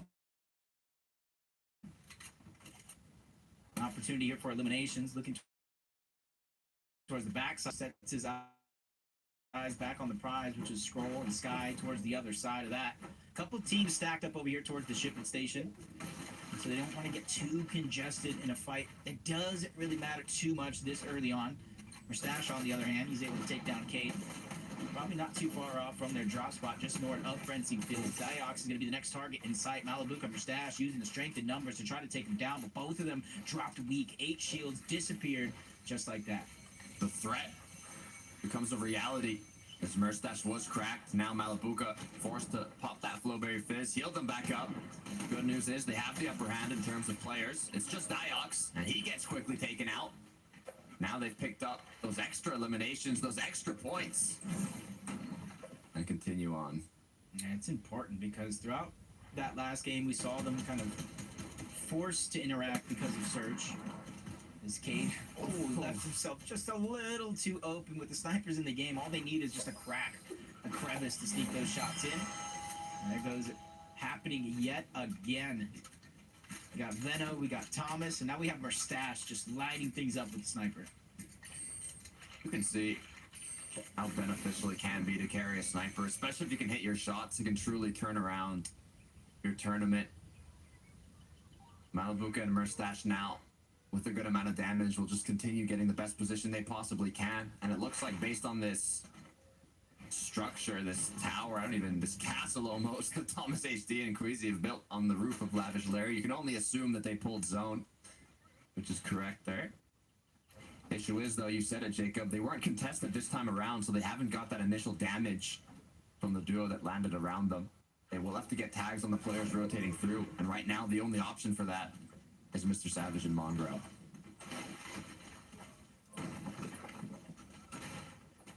Did look like they were eyeing that opportunity, but just like you said, they have zone in their favor. They don't want to do too much, especially if it does pull teams towards the north, even pull teams downward like we saw in that last game. His Gear is finally have a chance here to get his teammate back. Doesn't want to do it too soon because then that draws attention in your direction. And at least he was able to find medkits, so it doesn't matter how long he takes at this stage in the game. It's only a 1 tick, so not too much damage being done. And you kind of add in the fact that we've shifted kind of away from the heal-offs in which we were seeing throughout the qualifiers to almost all-out brawls for victories. Yeah, I think the only kind of heal-off we had was when Queasy was on height by the train tracks today. So it's been very engaging late games here for the grand finals.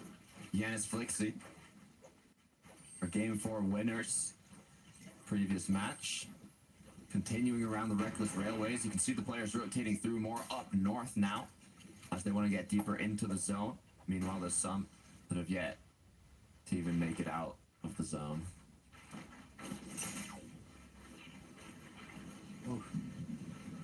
As we tune on, Vico just getting sniped. Him and Pink changing up their strategy. In game 11, second to last chance. Instead of early rotating on over to the forecast tower, even fighting Kiro and Kudo for it, they're just trying to play this one out. And on their way there, they're going to find their combat cache. They'll be the first one to it, but they have to be careful. That's Veno. That's Tayson on the other side. And really, the only way Veno and Tayson can make up the point differential is through eliminations and high-placing games. And with the aggression that they showed ramping up over the last couple of games, this could be a fight that they're ready to fight to the end. Yeah, Veno Tayson is not a duo you want to go up against in a combat cache fight, being the players they are. But Pink and Vico as well, incredibly dominant. Issue is, there's even more duos, well, just one duo here in the surrounding area that could cause some trouble. So as shots continue, angles get looked for. This could even be one for Veno. He hits one tag, but it's not going to be anything big. The wall of plays coming through. All they want is that big pump shot. 58 isn't going to be enough to crack them, but little by little, they get that HP and shield advantage. And that was a great shot by Vico to kind of answer back onto Veno. He's trying to scrape together all the loot into his box. Not much left. I do see a med kit, but everybody here in the situation is about full HP, except for Pink, who's going to disengage out of this fight. Doesn't want to overstay, even though they're the first one to the cache. Veno, Tayson, immediately interrupting that. And in the distance, Kiro and Kuruo are attempting to third-party this. Now it's just going to become them and Veno and Tayson, and it's up to them if they want to try to pounce on top of this while they have the opportunity to do so. Yeah, I don't think they know that Kuruo and Kiro are even there. One of them was in a bush, the other crouched up on the previous build, so they should have an opportunity to at least take some shots and do a bit of damage. If it's enough damage to pursue the aggression, though, and go for the eliminations is but we'll have to find out. Reason video now. Uh-oh. Together. Both of them boxed up. This fourth zone is coming to a close. From 26 points to start this off to 14-point difference. Malibuca and Mustache slowly but surely closing that gap as this game progresses. Still 13 teams need to go down before placement points start to come in for a lot of these teams. So you don't want to spend all this time in the game just to go down without anything to show for it. Volko almost on the receiving end of yet another Mustache snipe. Always threading the needle and having some close calls. Shaco, Skydoom, take down Darky and Darkest, send them fully back to the lobby. That's going to be 6th and 7th place out as well on that leaderboard inside of the top 10, which opens up an opportunity for somebody to overtake them here in Game 11. A lot of the duos now on the edge of the zone based up. As 5th zone will appear, and they'll see how much of a rotate they do have to do. It's going to be Pablo Bevis, though. A little bit further down below, and as the zone does pull more up north, these duos have to start planning their rotate. Do we let the teams in front of us rotate first? Do we use any of the mobility items we can? Maybe a combination of a crash pad flowberry, maybe just a grapple blade, or even just walking down below as everybody kind of flies through the skies. There's a lot of options. Bevis and Pablo's, though, are just going to use the grapple blade. We got one reboot going off into the distance. Let's say, what can he get? Another med kit coming out. Here he's just trying to give himself a fair shot.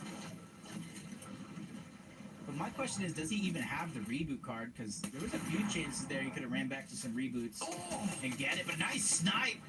Lands and connects on the arc. Leaving his duo all by himself. Now a solo. But he's trying to go ahead and get aggressive. Avenge his teammate. Shot's going to get fired through. 50 shield gone just like that. Space is being created by Gears and his opponent. Especially because those third-party shots are now beginning to come in and float in their direction. One bullet in the chamber is all Giras had until he secured that elimination. Now 6 more opportunities with that refresh. Even 96 above Surge. That is the shot he needed to hit to continue going forwards. But as he's been cracked, he's going to be forced to once again stay in zone. And on the contrary, Mustache has been eliminated as well. Malibuca left as a solo. Pressure is on as he knocks down one. The 1-versus-1, but the third party is continuing to take shots. Yeah, Chexy's still moving his way in. Other players as well. I got Balco on the other side. He found a little crevice underneath the water. Still trying to hold on to his position. Play defensive. He's running out of builds. 521 above the damage threshold. Volko and Vortexers come in, and they cause a huge distraction to find both of those eliminations. Possibly saving the day for Malibuca. They have an opportunity here to continue to go on the hunt. This is a big decision here for Volko and Vortexers that has so many different implications to the leaderboard. Inside of the storm, it makes this scenario 10 times more difficult as Malibuca is still up somehow. He has recuperated his materials. Now that he knows the duo has left, he can pop that Flowberry Fizz for the shield. One more medkit left to keep him up, but such a ways away from the zone. 3 medkits actually, as he's found some from the ground. Malibuca, you've got to repeat what we saw from the semifinals. So he's doing the math there, thinking if he can go to the backside of the zone and get the reboot. He's checking if anybody else is slowly rotating in. Malibuca's going to try to go for a repeat. You see replay, 172 below the damage threshold. Prism knocked on the wrong door. There is no treats in that house, only tricks, but it backfires there momentarily. Bevies goes down, Cammy goes in. Him and Seti are poised to have a good comeback here on the day. Buka's made it back in. He has used one of the rifts from the Rift Island, as he still wants to recuperate that shield and HP. He has enough consumables in his inventory, but you can see at the mini-map, looks like a whole army of players now flying on in, trying to mark, where do we land?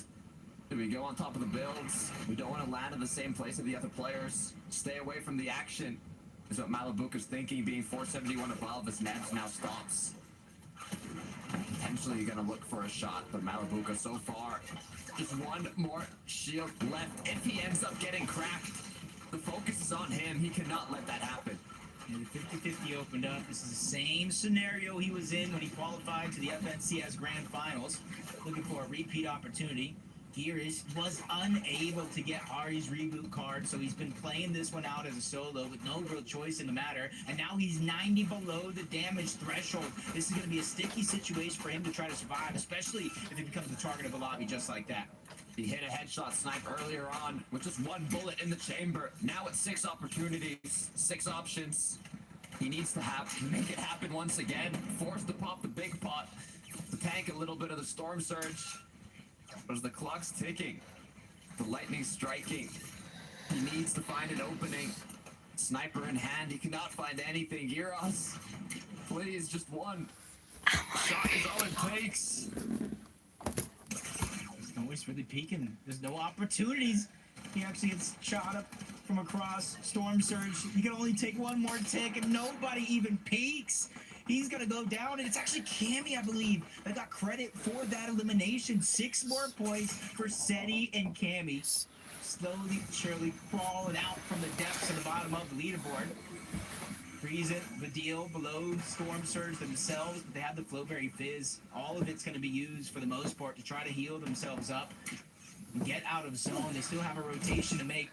Everything is kind of stacking up against Reason and Vidal in a situation like this, but he finds a duo trying to rotate themselves. Well played shot, but not enough still to get above the threshold.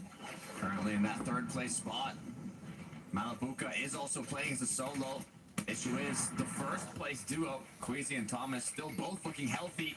As Reason has lost his duo partner, the deal is down. 28 HP for Reason, no medkits. 13 now, just 1 shot in the sniper rifle, and he needs that impact. Yeah, still below. Finally able to get above, but the ping pong is there. It shows how much damage is being dished around the lobby. Malabuka, he's above the threshold, but just a sliver of HP, no shields to regain. Storm is pushing him in as well. There's only so much of that medkit you can actually use. Takes shots, but Reason goes down. It's Queasy as well. It looks like he's been knocked as Malabuka left as a solo. Thomas HD left as a solo. All our top 3 duos as solos. Thomas, he's able to pick up big, and he goes down. Thomas goes down. Malabuka's chance. At one point or another, we saw it was a 14-point differential between Malabuka Mustache, Queasy, and Thomas. The foot race will continue, but it all matters here. How many placings Malabuka is actually able to pick up? About 2, maybe even 3 more. He will overtake that 1st place spot, and from there, it's all bonus. The last player in the top 3 that is up. Every point is gold for Malabuka. As Benno and Tayson, only 11 above, already taken damage from Storm Surge. They have that medallion to recuperate a bit of shield. With both players being extremely low, just 1 shot away from getting knocked or even eliminated. They have to keep moving forwards. Tayson's down. Benno another solo. All the top players are going down. I love the attempt coming out.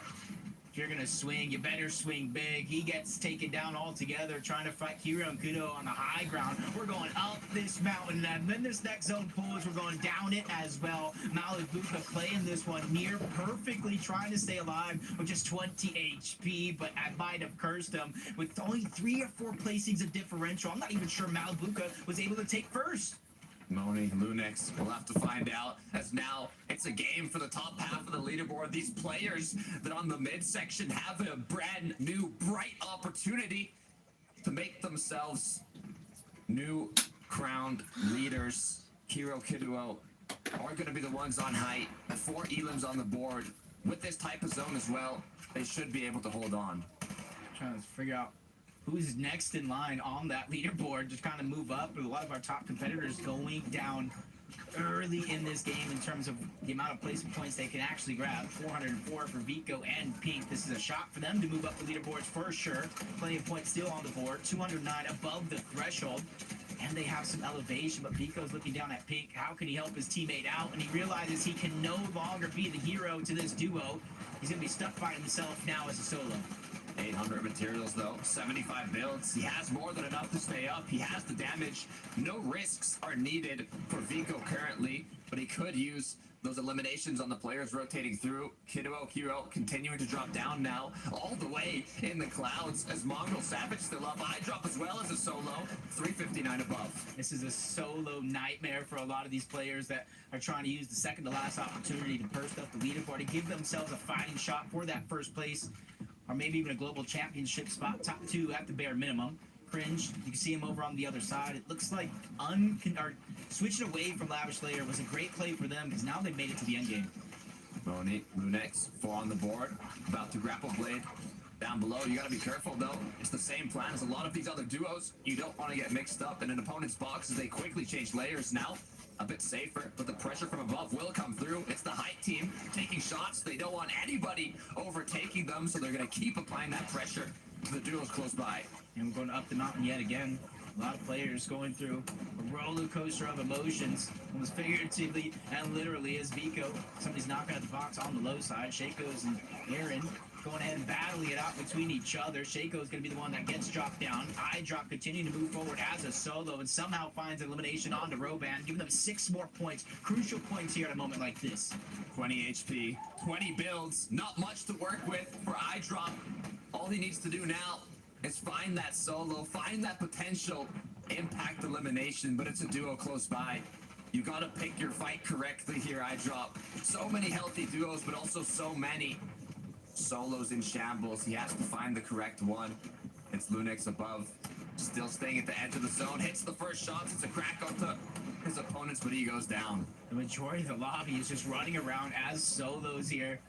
About 5 of them to be exact, Vico being one of them. Without builds, he's kind of forcing himself lower and lower, especially with the zone moving down that mountain. A little bit of a blessing in disguise as Mongrel finally goes down. 6 eliminations for him and Savage, and an end game has been achieved. Definitely enough points to move up the leaderboard. A few spaces, but not where they would hope.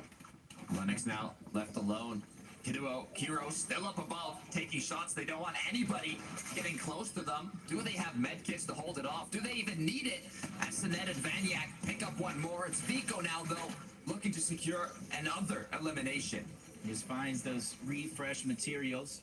Not a ton, but at least it's something for Vico to use on the low ground. Vasquez there as well. Vanyak and Sined, one of the only duos still left alive other than Kiro and Kuduo on the high ground. So it's a duo's dream here, moving through all these solos. Vico missed opportunity as Vasquez able to bounce around and get out alive. 4 still on the board for Vico. No materials, though. He has 5 bandages, but it's not going to be as powerful. On the low ground, leaving Kiddo medkits. He's going to have to go for an elimination. Yeah, and you see Artskill already starting that heal off towards the backside of the zone. He might be able to take it if he has a few med kits, because this is going to come down to a fight. Sined, Vasquez, Kiduo, all 3 players still battling out as solos here towards the front side of the zone. Artskill, he's able to at least get 1 more placing point for Zephyr. The final battle's going out. Sined versus Kiduo, and the heal off doesn't last towards the outside of the zone, but he stole together a couple of more placements before the game was finally stolen away. Played perfectly with what they had. Kiduo quickly realizing he had no medkit. He had to go against that last player standing on the low ground, but knowing that he wasn't using a medkit, knowing that he most likely had more HP at 90, he took his time, he took his shots, and he took the victory royale. Yeah, that's the perfect thing. Realizing the situation that you're in and making the most of it. Having the high ground, well-placed snipes from below, and even battling back to hold on to their position. Well-placed shot. That's how we saw Savage go down. Mongrel fell shortly after. These guys are picking up the pace at the perfect moment, Takata. Blessed zone as well for the duo, being so high up in the clouds for the difficult roller coaster of a zone of the players who are rotating through the hill, the icy, slippery slope down below. Kiro Kiduo finished it off strong. And you got to imagine where it started. The biggest change up from day 1 and day 2. Peak and Vico did not contest that forecast tower, which gave it over to Kiro and Kuduo for free. Being able to see the next zone has to be a blessing for them. They've won the game, but with only 1 game left, I'm going to throw it to our analysts one more time to figure out where everybody stands with the last chance around the corner. Thank you so much, Takata and Jacob. What a game. It was so exciting to see some of the names that perhaps we haven't got to talk about over the weekend surge to the top, the mid-ground and the low ground. And with Kiro and Kajuro, they did clutch that high ground, and then Kajuro himself clutched the victory royale. And this is a duo that we spoke a lot about in the upper bracket of the semi-finals. But I've been waiting to see them have a performance like this, Levin, and I'm so glad we got to see it. I think it's one of the few examples of where we've seen them get that forecast tower with some relative ease, and that definitely has played a part. They've been involved in that sort of heinous battle all weekend long, Mini, and it's been one that they've come on top of in some occasions and not in others, but they make things work, and I think that is what makes this duo so impressive. Yeah, when they do make it to endgame, they seem to do really well, particularly with that forecast tower, as you mentioned, particularly in those sort of mountainous zones as well. If you have zones that are going to be pulling over hills, all the other players that don't know where that's going to go ahead of time, they can't plan ahead. So for Kiro and Kiduo, you saw them on height, they needed to be elevated, they knew that ahead of time, so they could sort of pre-plan and pre-prep for that. And really nicely well played, of course, as well. We saw some nice clutches there throughout the game from those guys, and of course the clutch out the win at the end is always good for them. They might not be in a position to take the Axe of Champions at the end of this next game. However, don't forget, every placement counts. Every placement you get gets you potentially higher in terms of that prize pool and getting a bigger bag. So obviously our duos are still fighting for those positions at the end of the day. However, there are a number of duos who are still in contention for the Axe of Champions. So let's take a look at the leaderboard. With the big names falling so early in that last game, it kind of hasn't changed that much at the top, apart from, of course, when it comes to Kiro and Kiduo Mini Miner. And you know what? I was wrong. 530 points. If they had the game of their lives and Queasy and Thomas didn't, maybe there's an opportunity there. Yeah, if we see a repeat of what we just saw right there, we could be saying Kiro and Kiduo are our FNCS champions for Chapter 5 Season 1. But we have to imagine here, with how both of these top two teams are playing, it's coming down to a two-horse race realistically. We saw, of course, both those teams being left down to a solo in that end game. It was actually the players that hadn't won an FNCS yet that were trying to fight for those extra few placement points in Thomas and Malabuka. And, I mean, this is exciting, Levin, because we have one team that are contested, one team that have the tendency maybe to not have that great of an end game in Mustache and Malabuka. So it's like, if Queasy and Thomas make it off spawn here, could be theirs for the taking, but Mustache and Malabuka, they know how to play well. Absolutely. In that last game, though, Noms and Cringe decided not to contest Lavish, right? And so I think, at least for that game, they probably gained a lot of Danish Fortnite fans, right? They, the Twitter followers are going up for sure. And we'll see if they want to keep, that streak going and keep gaining all the Danish fans by not contesting once again. Because, yeah, they in theory could end the FNCS right now, right? Like, going into this early game, if they decide to contest and things don't quite go the way for Queasy and Thomas, you'd think that's it, right? You'd think Malabuka and Mustache would be able to accumulate more than 2 points. I certainly do think that as well. So we'll see how it goes off spawn. If they are uncontested, though, which I think is what will happen, again, you just have an absolute corker of a game on your hands, man. I mean, are you not entertained? This is what FNCS is all about. Again, Malabuka and Thomas, two players that have been in this exact same position a year ago, right? Chapter 4, Major 1, both of them playing together. We're in a two-horse race with Tayson and Mustache, and they fell. They weren't able to complete the job and get that title. So now, now it's both of them against each other. Can one of them best the other? It's going to happen in this last game. Remember what happened there at the end as well? It was Malabuka who actually needed to hit that final shot all the way back when in Chapter 4 Season 1 in order to win that FNCS. So we're seeing something very similar with the same people involved. It's all about hitting that damage shot. It's all about making sure you can make the most of this last game. This is going to be really intense. And boys, I'm just getting flashbacks now to standing on that stage with you back in Chapter 4 Season 1 as we watch that final endgame, as we watch these duos basically with the Shockwave Harrows just zooming across the zone. It was neck and neck, and it was incredible Fortnite. And that is what we're about to see once more for Chapter 5 Season 1. Takata and Jacob PR, it's game number 12. Take it away.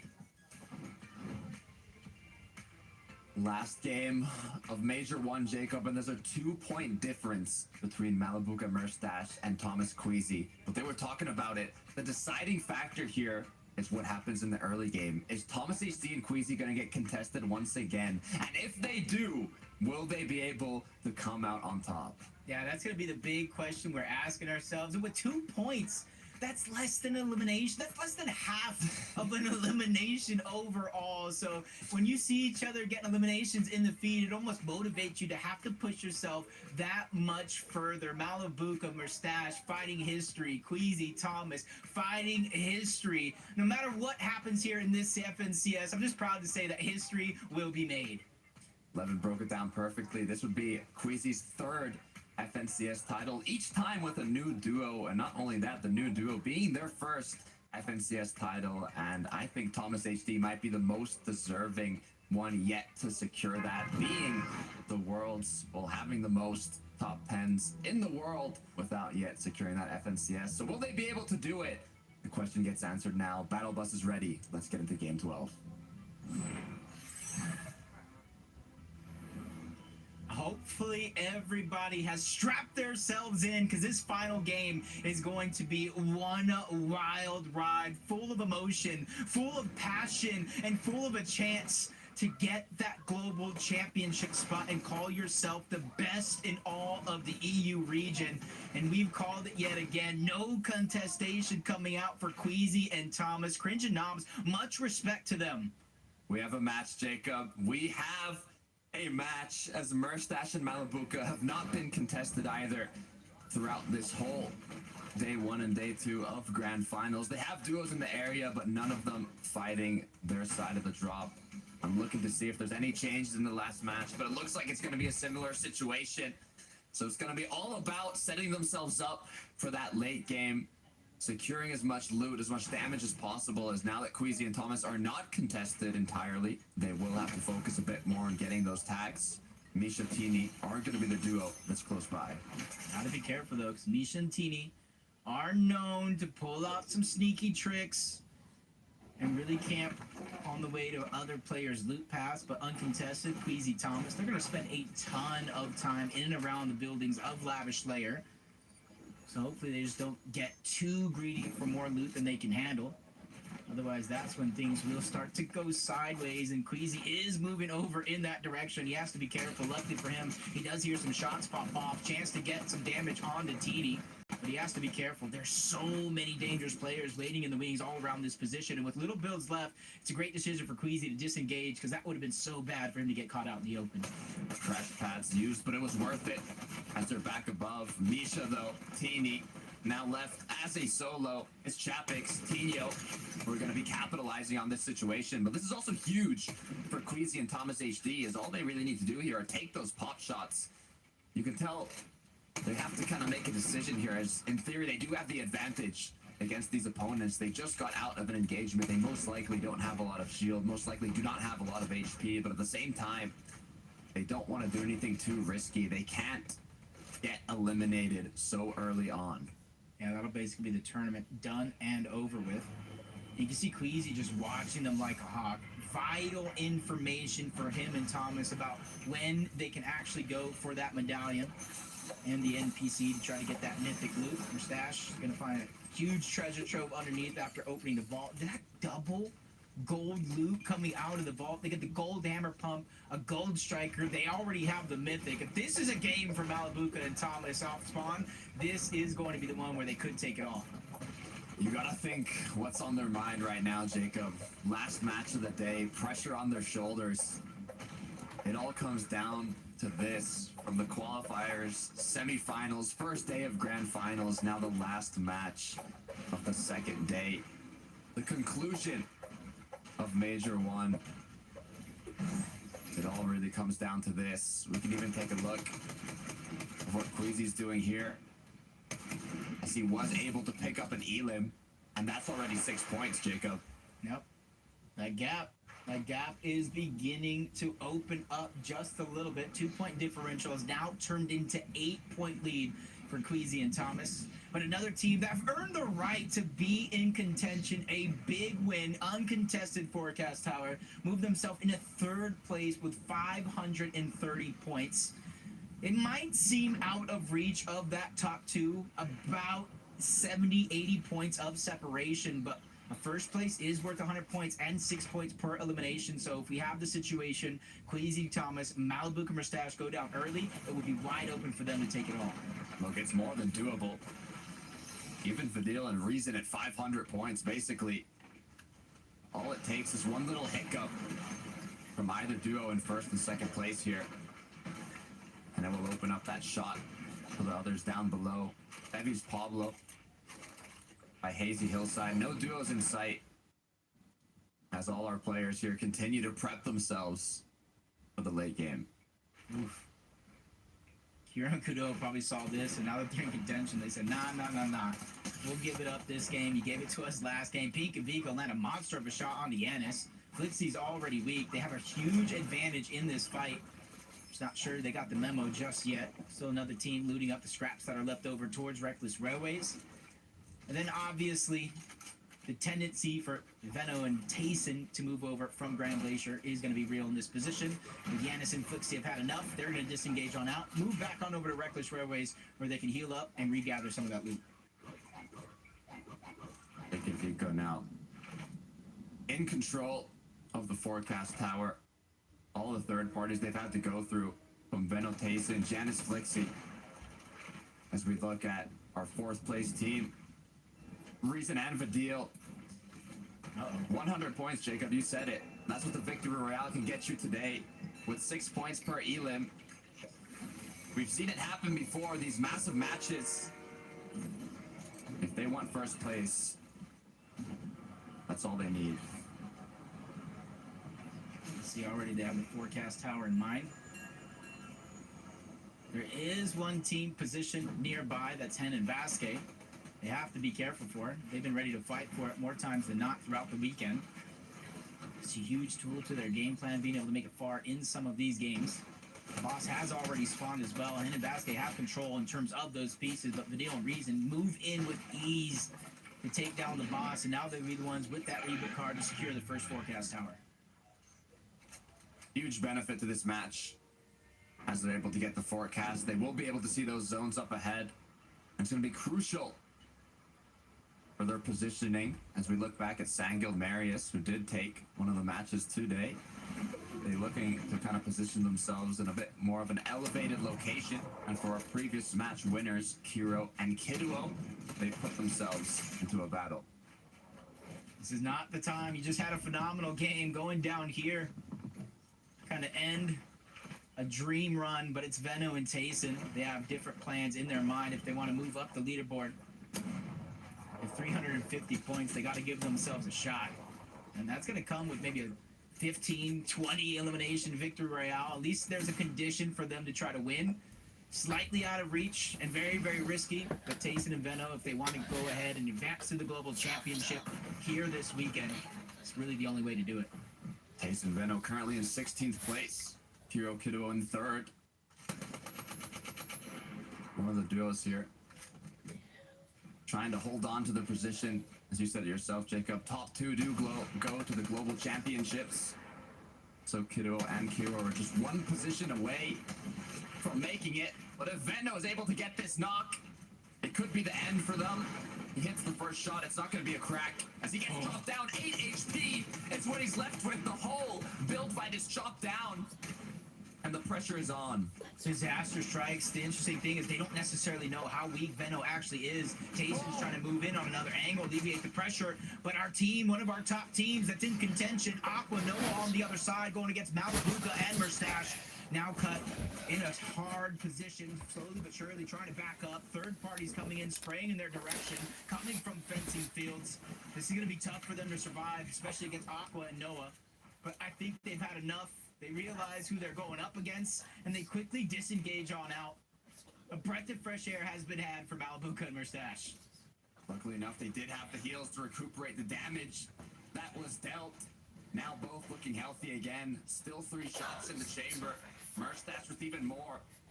They've done a good bit of damage, but they cannot get pushed here. They need to just focus on staying up. Very, very scary for them momentarily. But luckily they have the luxury to kind of rotate back to where they were before, find any heals that were left behind, kind of get that HP back up. Tommy Squeezy just checking some bushes, better safe than sorry. Even going for some cheeky shots into the distance. You miss 100% of the shots you don't take. And with the amount of sniper ammo that Thomas has, you know, you can kind of go for these Hail Marys. I mean, we saw what Thomas did in the bush at the start of this tournament. But now if you could just do the same with the sniper rifle. He's known for hitting his shots. And if there's ever been a match where it's more important, the time is now. North side of the zone by Reckless. Continuing to just look around. Once again, they were not contested, so they don't have that damage early on like they have had in the previous match. So it is a bit of a change-up in their original game plan. Now at the combat cache section of the match, forecast towers have already been secured. Now it's for that extra loot and a bit of metal for Kiro and Kiduo. Making it out of the engagement against Tayson and Benno. Have again a shot at the trophy or even the global championship. Good job for them to be able to not only like quickly react, but manage to be one of the first teams on over to their combat cache. A huge helpful amount of loot. You saw the shields kind of getting regenerated, and they have some for later on in this game, especially with the way Storm Surge has been dealing damage to some of these teams. Pablo and Bevies almost uncontested over here towards Hazy Heel side. You said it yourself, nobody in sight early on in the game. That's just because they found that first elimination and pushed that second player so far out of sight, wasn't even on the mini-map. And now they hear another team. They don't necessarily know it's Benno and Tayson. Big heavy hitters that they can potentially go up against. Benno and Tayson have been looking extra hungry in this last match. Time in and time again, trying to push, trying to find that either sniper shot or big pump shot to damage their opponents and give them that option to keep pushing. With 40 duos up, 80 players, we're getting closer and closer to the midsection of the game here. This duo start rotating in, deciding, do we want to be more on that congested side? Do we want to go center? Do we want to stay up north?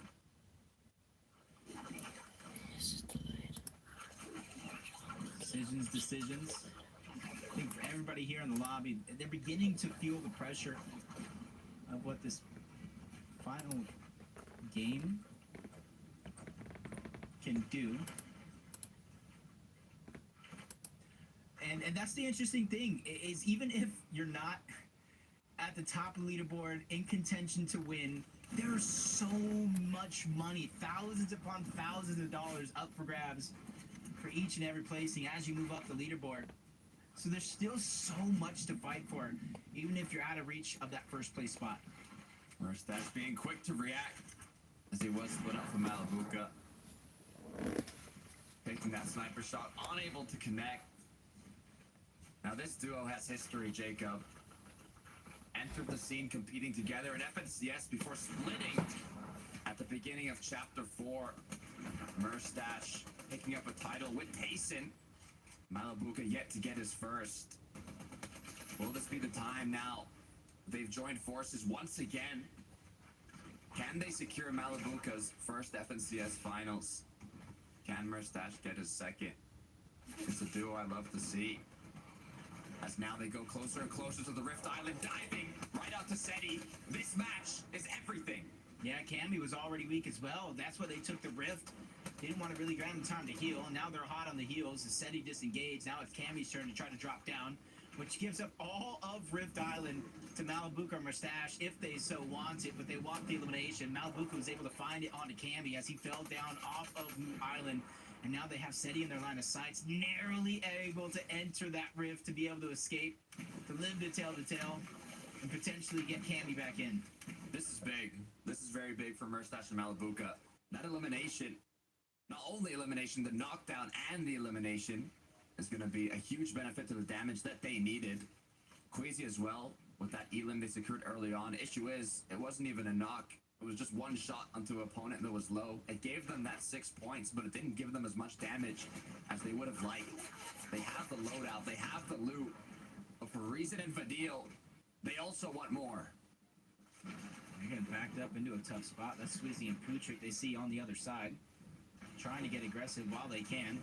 They too are in a position with enough eliminations mixed in with our top two going down just a little bit early. They could pull out an underdog victory, especially with how well they've been playing. Swizzy Putrick, though, not really wanting to give up on this fight. Great defenses, drop slayers, not wanting to give the video the shot that he's looking for. Continuing to find a replace, continuing to find an angle. Putrick not letting it happen as the pickaxes come through. The zone will be closing here in just 7 seconds, and they'll be able to know where they have to rotate to. The reason you can see is staying above to keep a good line of sight on the players in the surrounding area. Zone has pulled close to them. They don't have to rotate a long ways to still be in the edge, as now they're not really forced to do anything too urgently. No, they can literally just sit up there, gather information. They know teams below them, but now they can start to scout of which teams are positioned all around them on this island. So that way when they finally do make a rotation, maybe even in the next zone after that, it gets a pool, not in their favor. You know exactly where they want to rotate to. 451 points as we look aboard. Another duo, Geary's and Hari.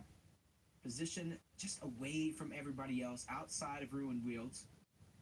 451 points, like I said. Even for those that may not think they have a chance at that first place, they can line their pockets with thousands upon thousands, over $800,000 up for grabs today. And once again, just a 2-point difference. The match started with a 2-point difference, and after a couple of eliminations, we're back at it once again.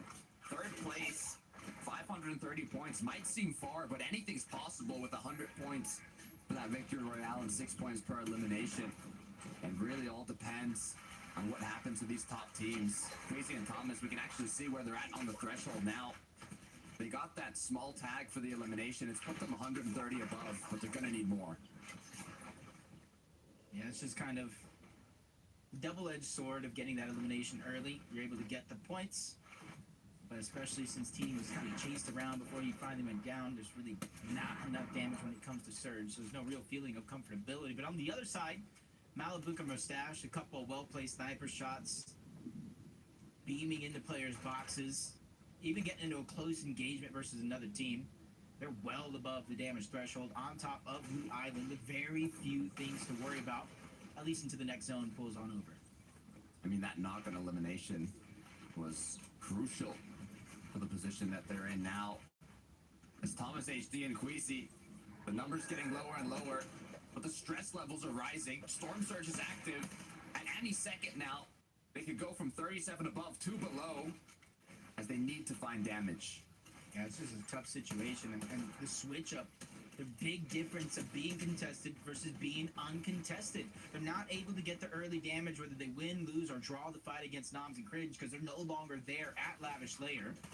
And with not too many teams rotating in that direction, it's going to be hard for them to try to figure out where. They're kind of forced into certain positions. Even with a sniper, Thomas is not able to find anything to work with.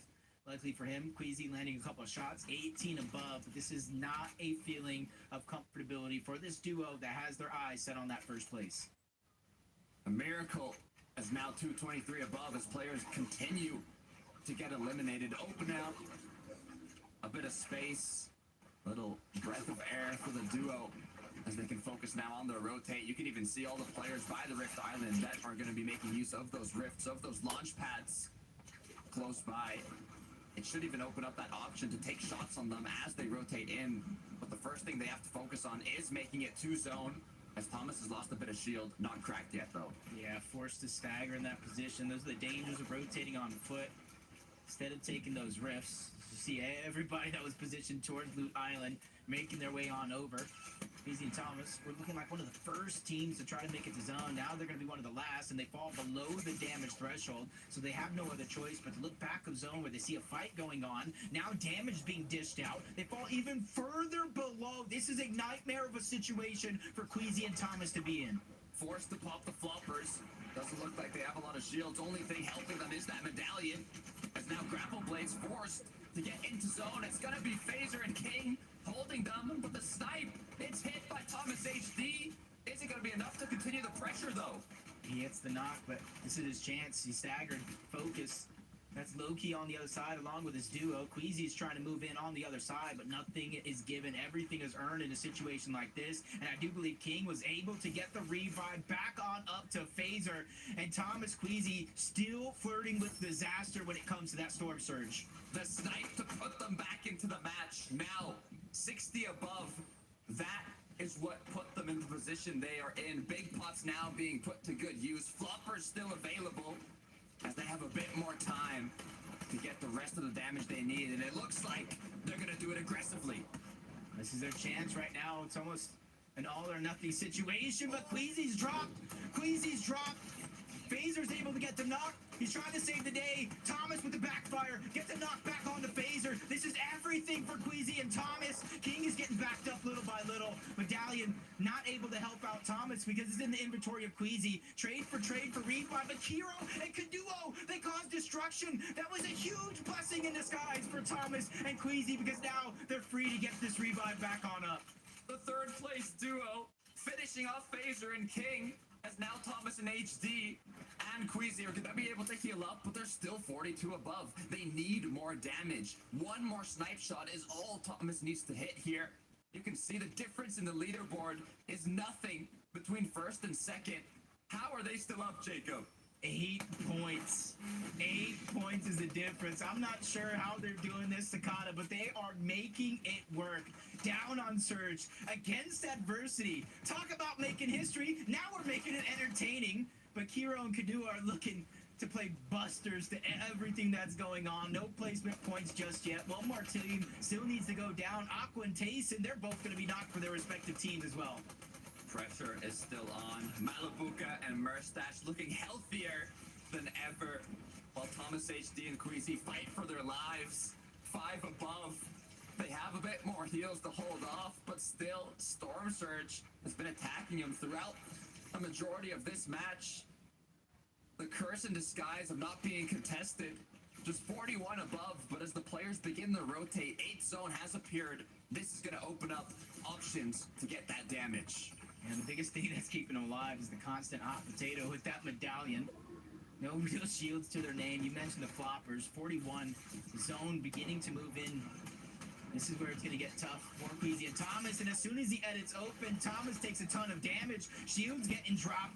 Medallion is in the inventory of Queasy, so he's not going to have time to get the shields on back. And now he falls below the damage threshold. Adversity at its finest as Queasy remains the target of multiple players in the lobby.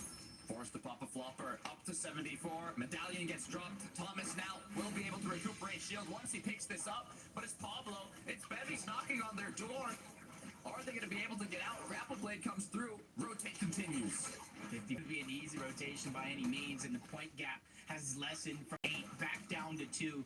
Means Malabuka, Murstache, they found elimination along the way. Queasy is down. Queasy is down. It's all up to Thomas. 8 builds to his name. He's trying to get this elimination on the bull backside of zone, and he finds that elimination, but not many builds. But he gets bandages. Another pressure towards the front side. It's looking disastrous for Thomas as everybody begins to focus back. Thomas goes down. Malabuka and Murstache are still alive, and that is 2 or 3 more points due to placement. They might have just overtaken it right there.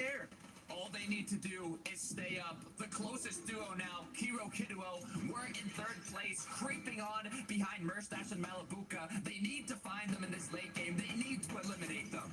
Just about 1 more placement, 1 more elimination will be official for Malabuka and Murstache to take this game. Kiro and Kaduo still waiting in the wings, 32 below. They still have a chance right now. They're still over 60, 70 points on the board in terms of placement if Malabuka and Murstache can go down. Malabuka's cracked. The fresh is knocked. It's knocked. It's all up to Murstache. This could be it. The comeback from Kiro and Kiduo. If Murstache goes down, he cannot let that happen. I'm not even sure if a placement came in by the time Queasy Thomas went down. Not just yet. Murstache still needs to be able to clutch up. He's been in this situation before 1 year ago, and he was on the victory end along with Tayson of a close race. But now it's going to be put to the test yet again. He's under pressure, getting shot from different angles, 83 HP. He's well above the damage threshold, and he still finds a way to stay alive. Even dodging zone along the way, but he goes down. Murstache goes down, but he picked up more points in terms of placement.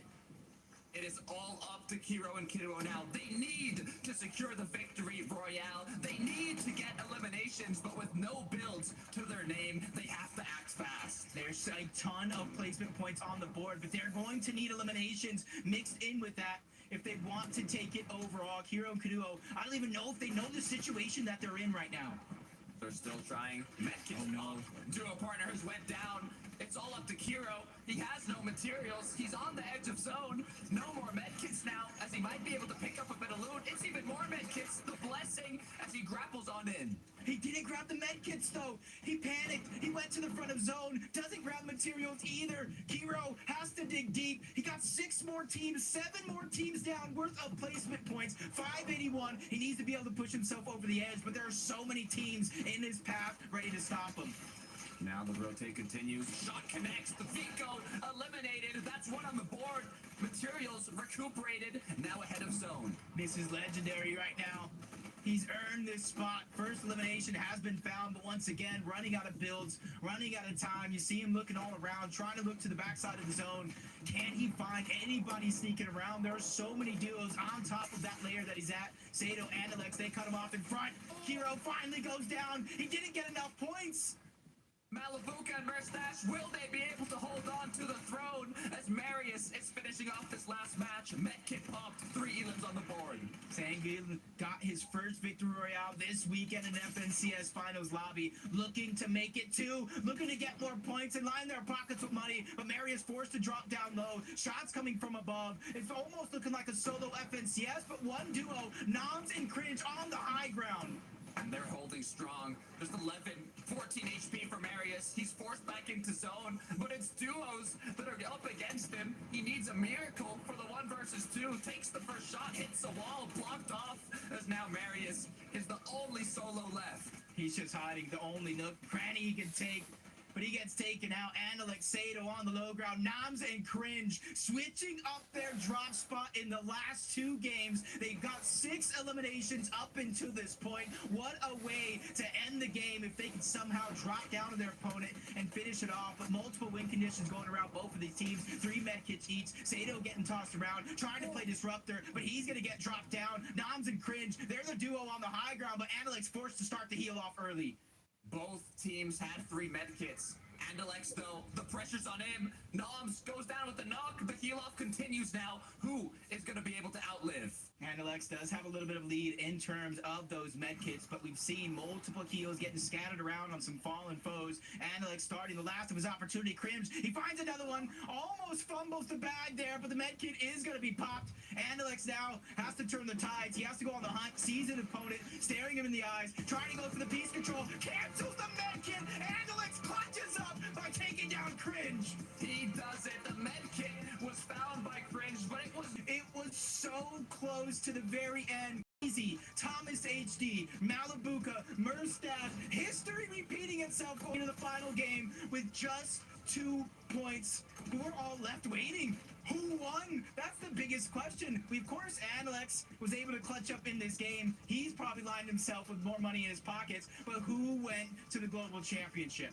That's the big question. 2 teams from today are booking their tickets to the Global Championship, but only 1 team is securing that FNCS title. Andalex and Sato secured the victory royale for this last match of the day, but who is the duo that's going to secure that Axe of Champions? There's only 3 people that can let us know. Let's head right to them. Thank you so much, Jacob and Chakata, for that fantastic casting throughout this season of Chapter 5.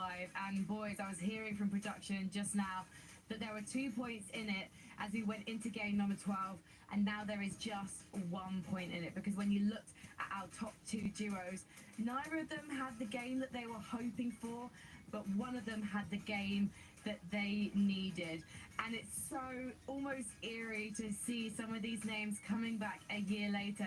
You have both Thomas HD and Malabuka looking to get their first ever major title, but unfortunately for them now, one of them could do it. One of them sadly had to settle for 2nd place, but who will be settling for second place again. The duo is divided now. They're divided by who has a major title. We're waiting for the leaderboard to come in. Levin, this is so exciting. I mean, this is everything an FNCS should be about. EU never seems to disappoint. And I mean, just to see history rewriting itself with the same characters involved in such a special moment. I mean, yeah, I'm sure we know both of those teams are going to go to the Global Championships now. But it's all about the bragging rights. It's all about winning that FNCS. We know how much Thomas wants it. We know how much Manabuka wants it. And that finish is just, oh, you can't write it. You literally can't write it.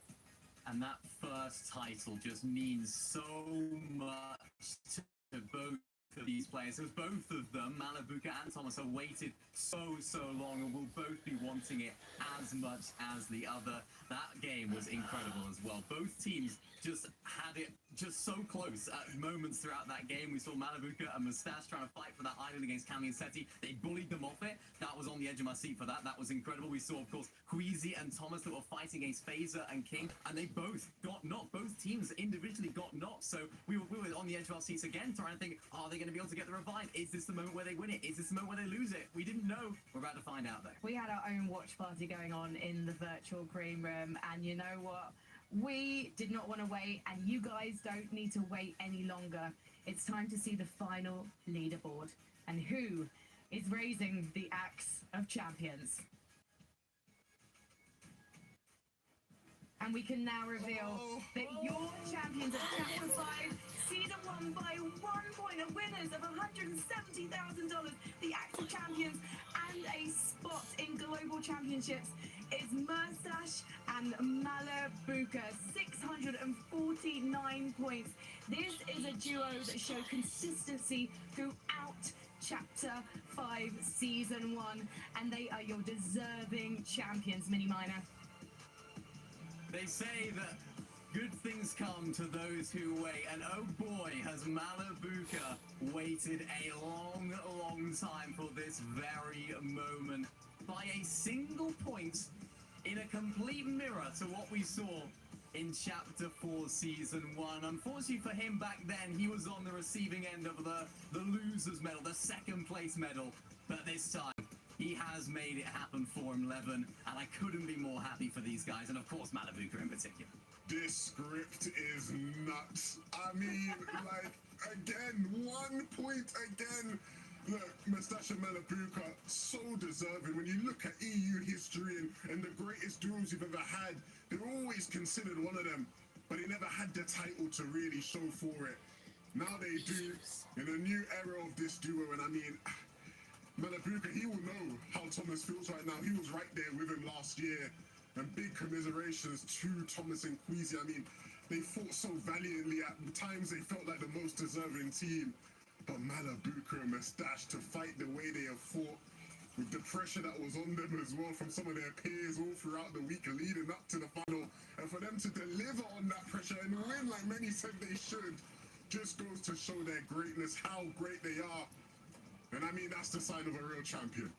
It really is, and what's so exciting is this is a duo that's reunited. I imagine there are other Fortnite players around the world watching going, maybe I should go back to that duo I really enjoy playing with. Now that we've got separate experience, now we've got learnings, and now we know how to become a champion, because Murstache has that experience. He's brought it back to his reunited partnership with Malabuka, and it's paid off dividends.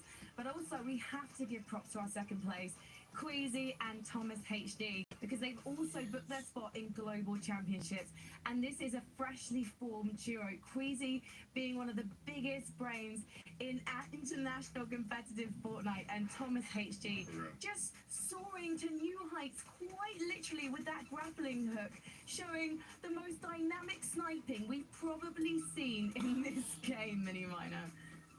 Yeah, we have, and I mean, we've given Thomas HD so much support, and I suppose props this entire weekend for how incredible he's done. We can't understate how much Queasy has impacted this event, and the way that the rotations have come through, the way that he's adapted as an individual and then brought that into a team has been really nice to see. We're so used to seeing Queasy up on high. 11, we broke it down earlier on in the season, how this duo have adapted to not only just be a high ground team, not only be a low team just be able to perform at a high level, also whilst contested on day number 1 particularly. Really, really great performance of this team. They can't be too disappointed, but knowing both of these individuals, they no doubt will be.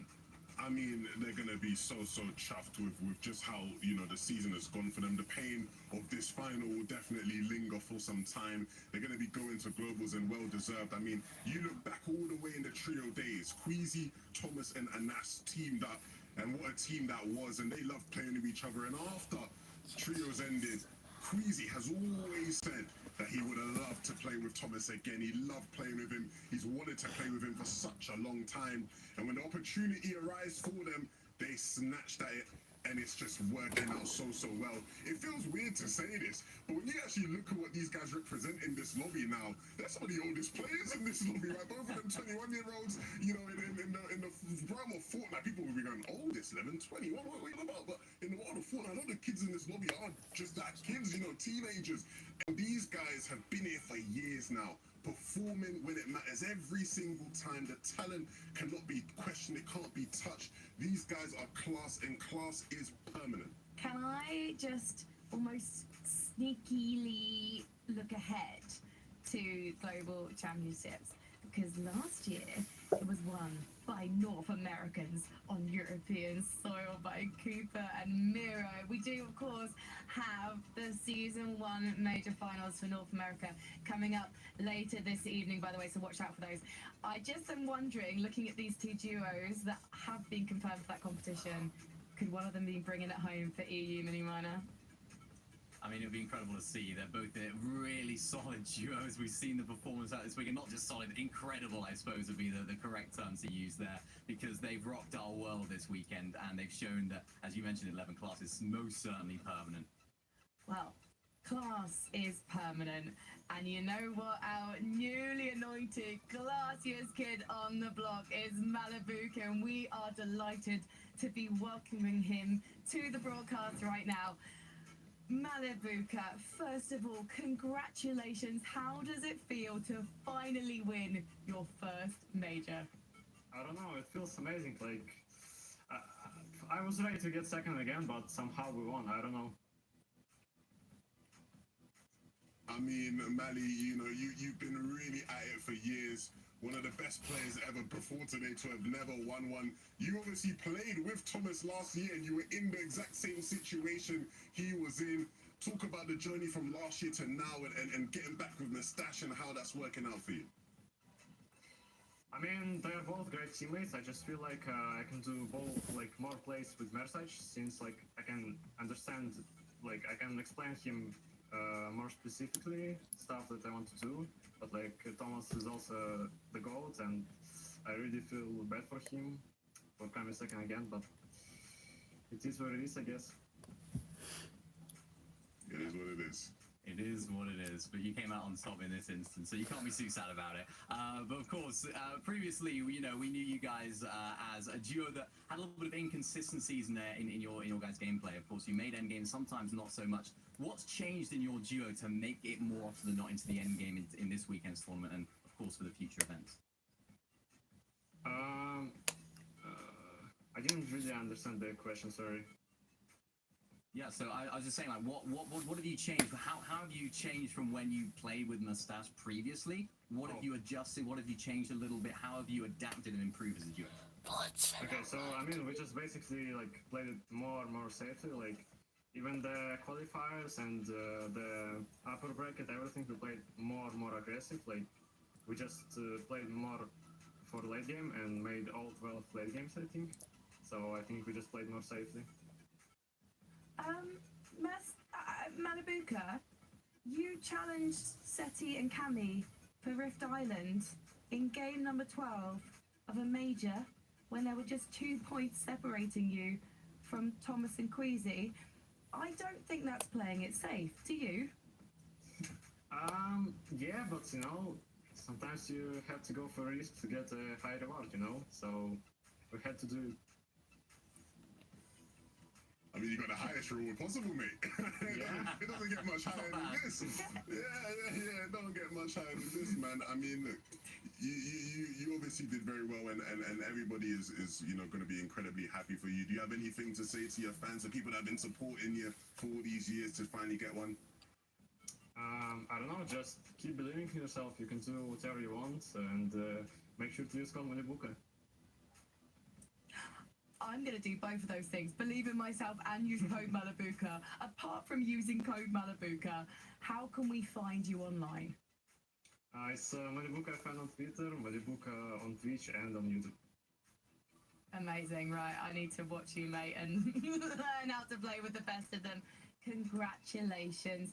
We're going to see you on LAN, and I'm hoping, obviously, we're going to see you in Season 2 of Chapter 5. Congratulations once more. Please do give our best to Mersash. Thank you. Congratulations. Thank you.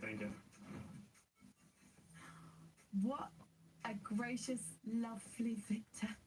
I can just imagine interviewing him on LAN when he raises the final trophy at the end of Chapter 5. Let's just wish all things on my part, okay? Listen, I'm all in on the EU, mate, and I have dreams. I have dreams for these young duos of Europe, but I love the fact that he was saying, oh yeah, we played it safe, but definitely safe 11 to Malibuka and Mersash.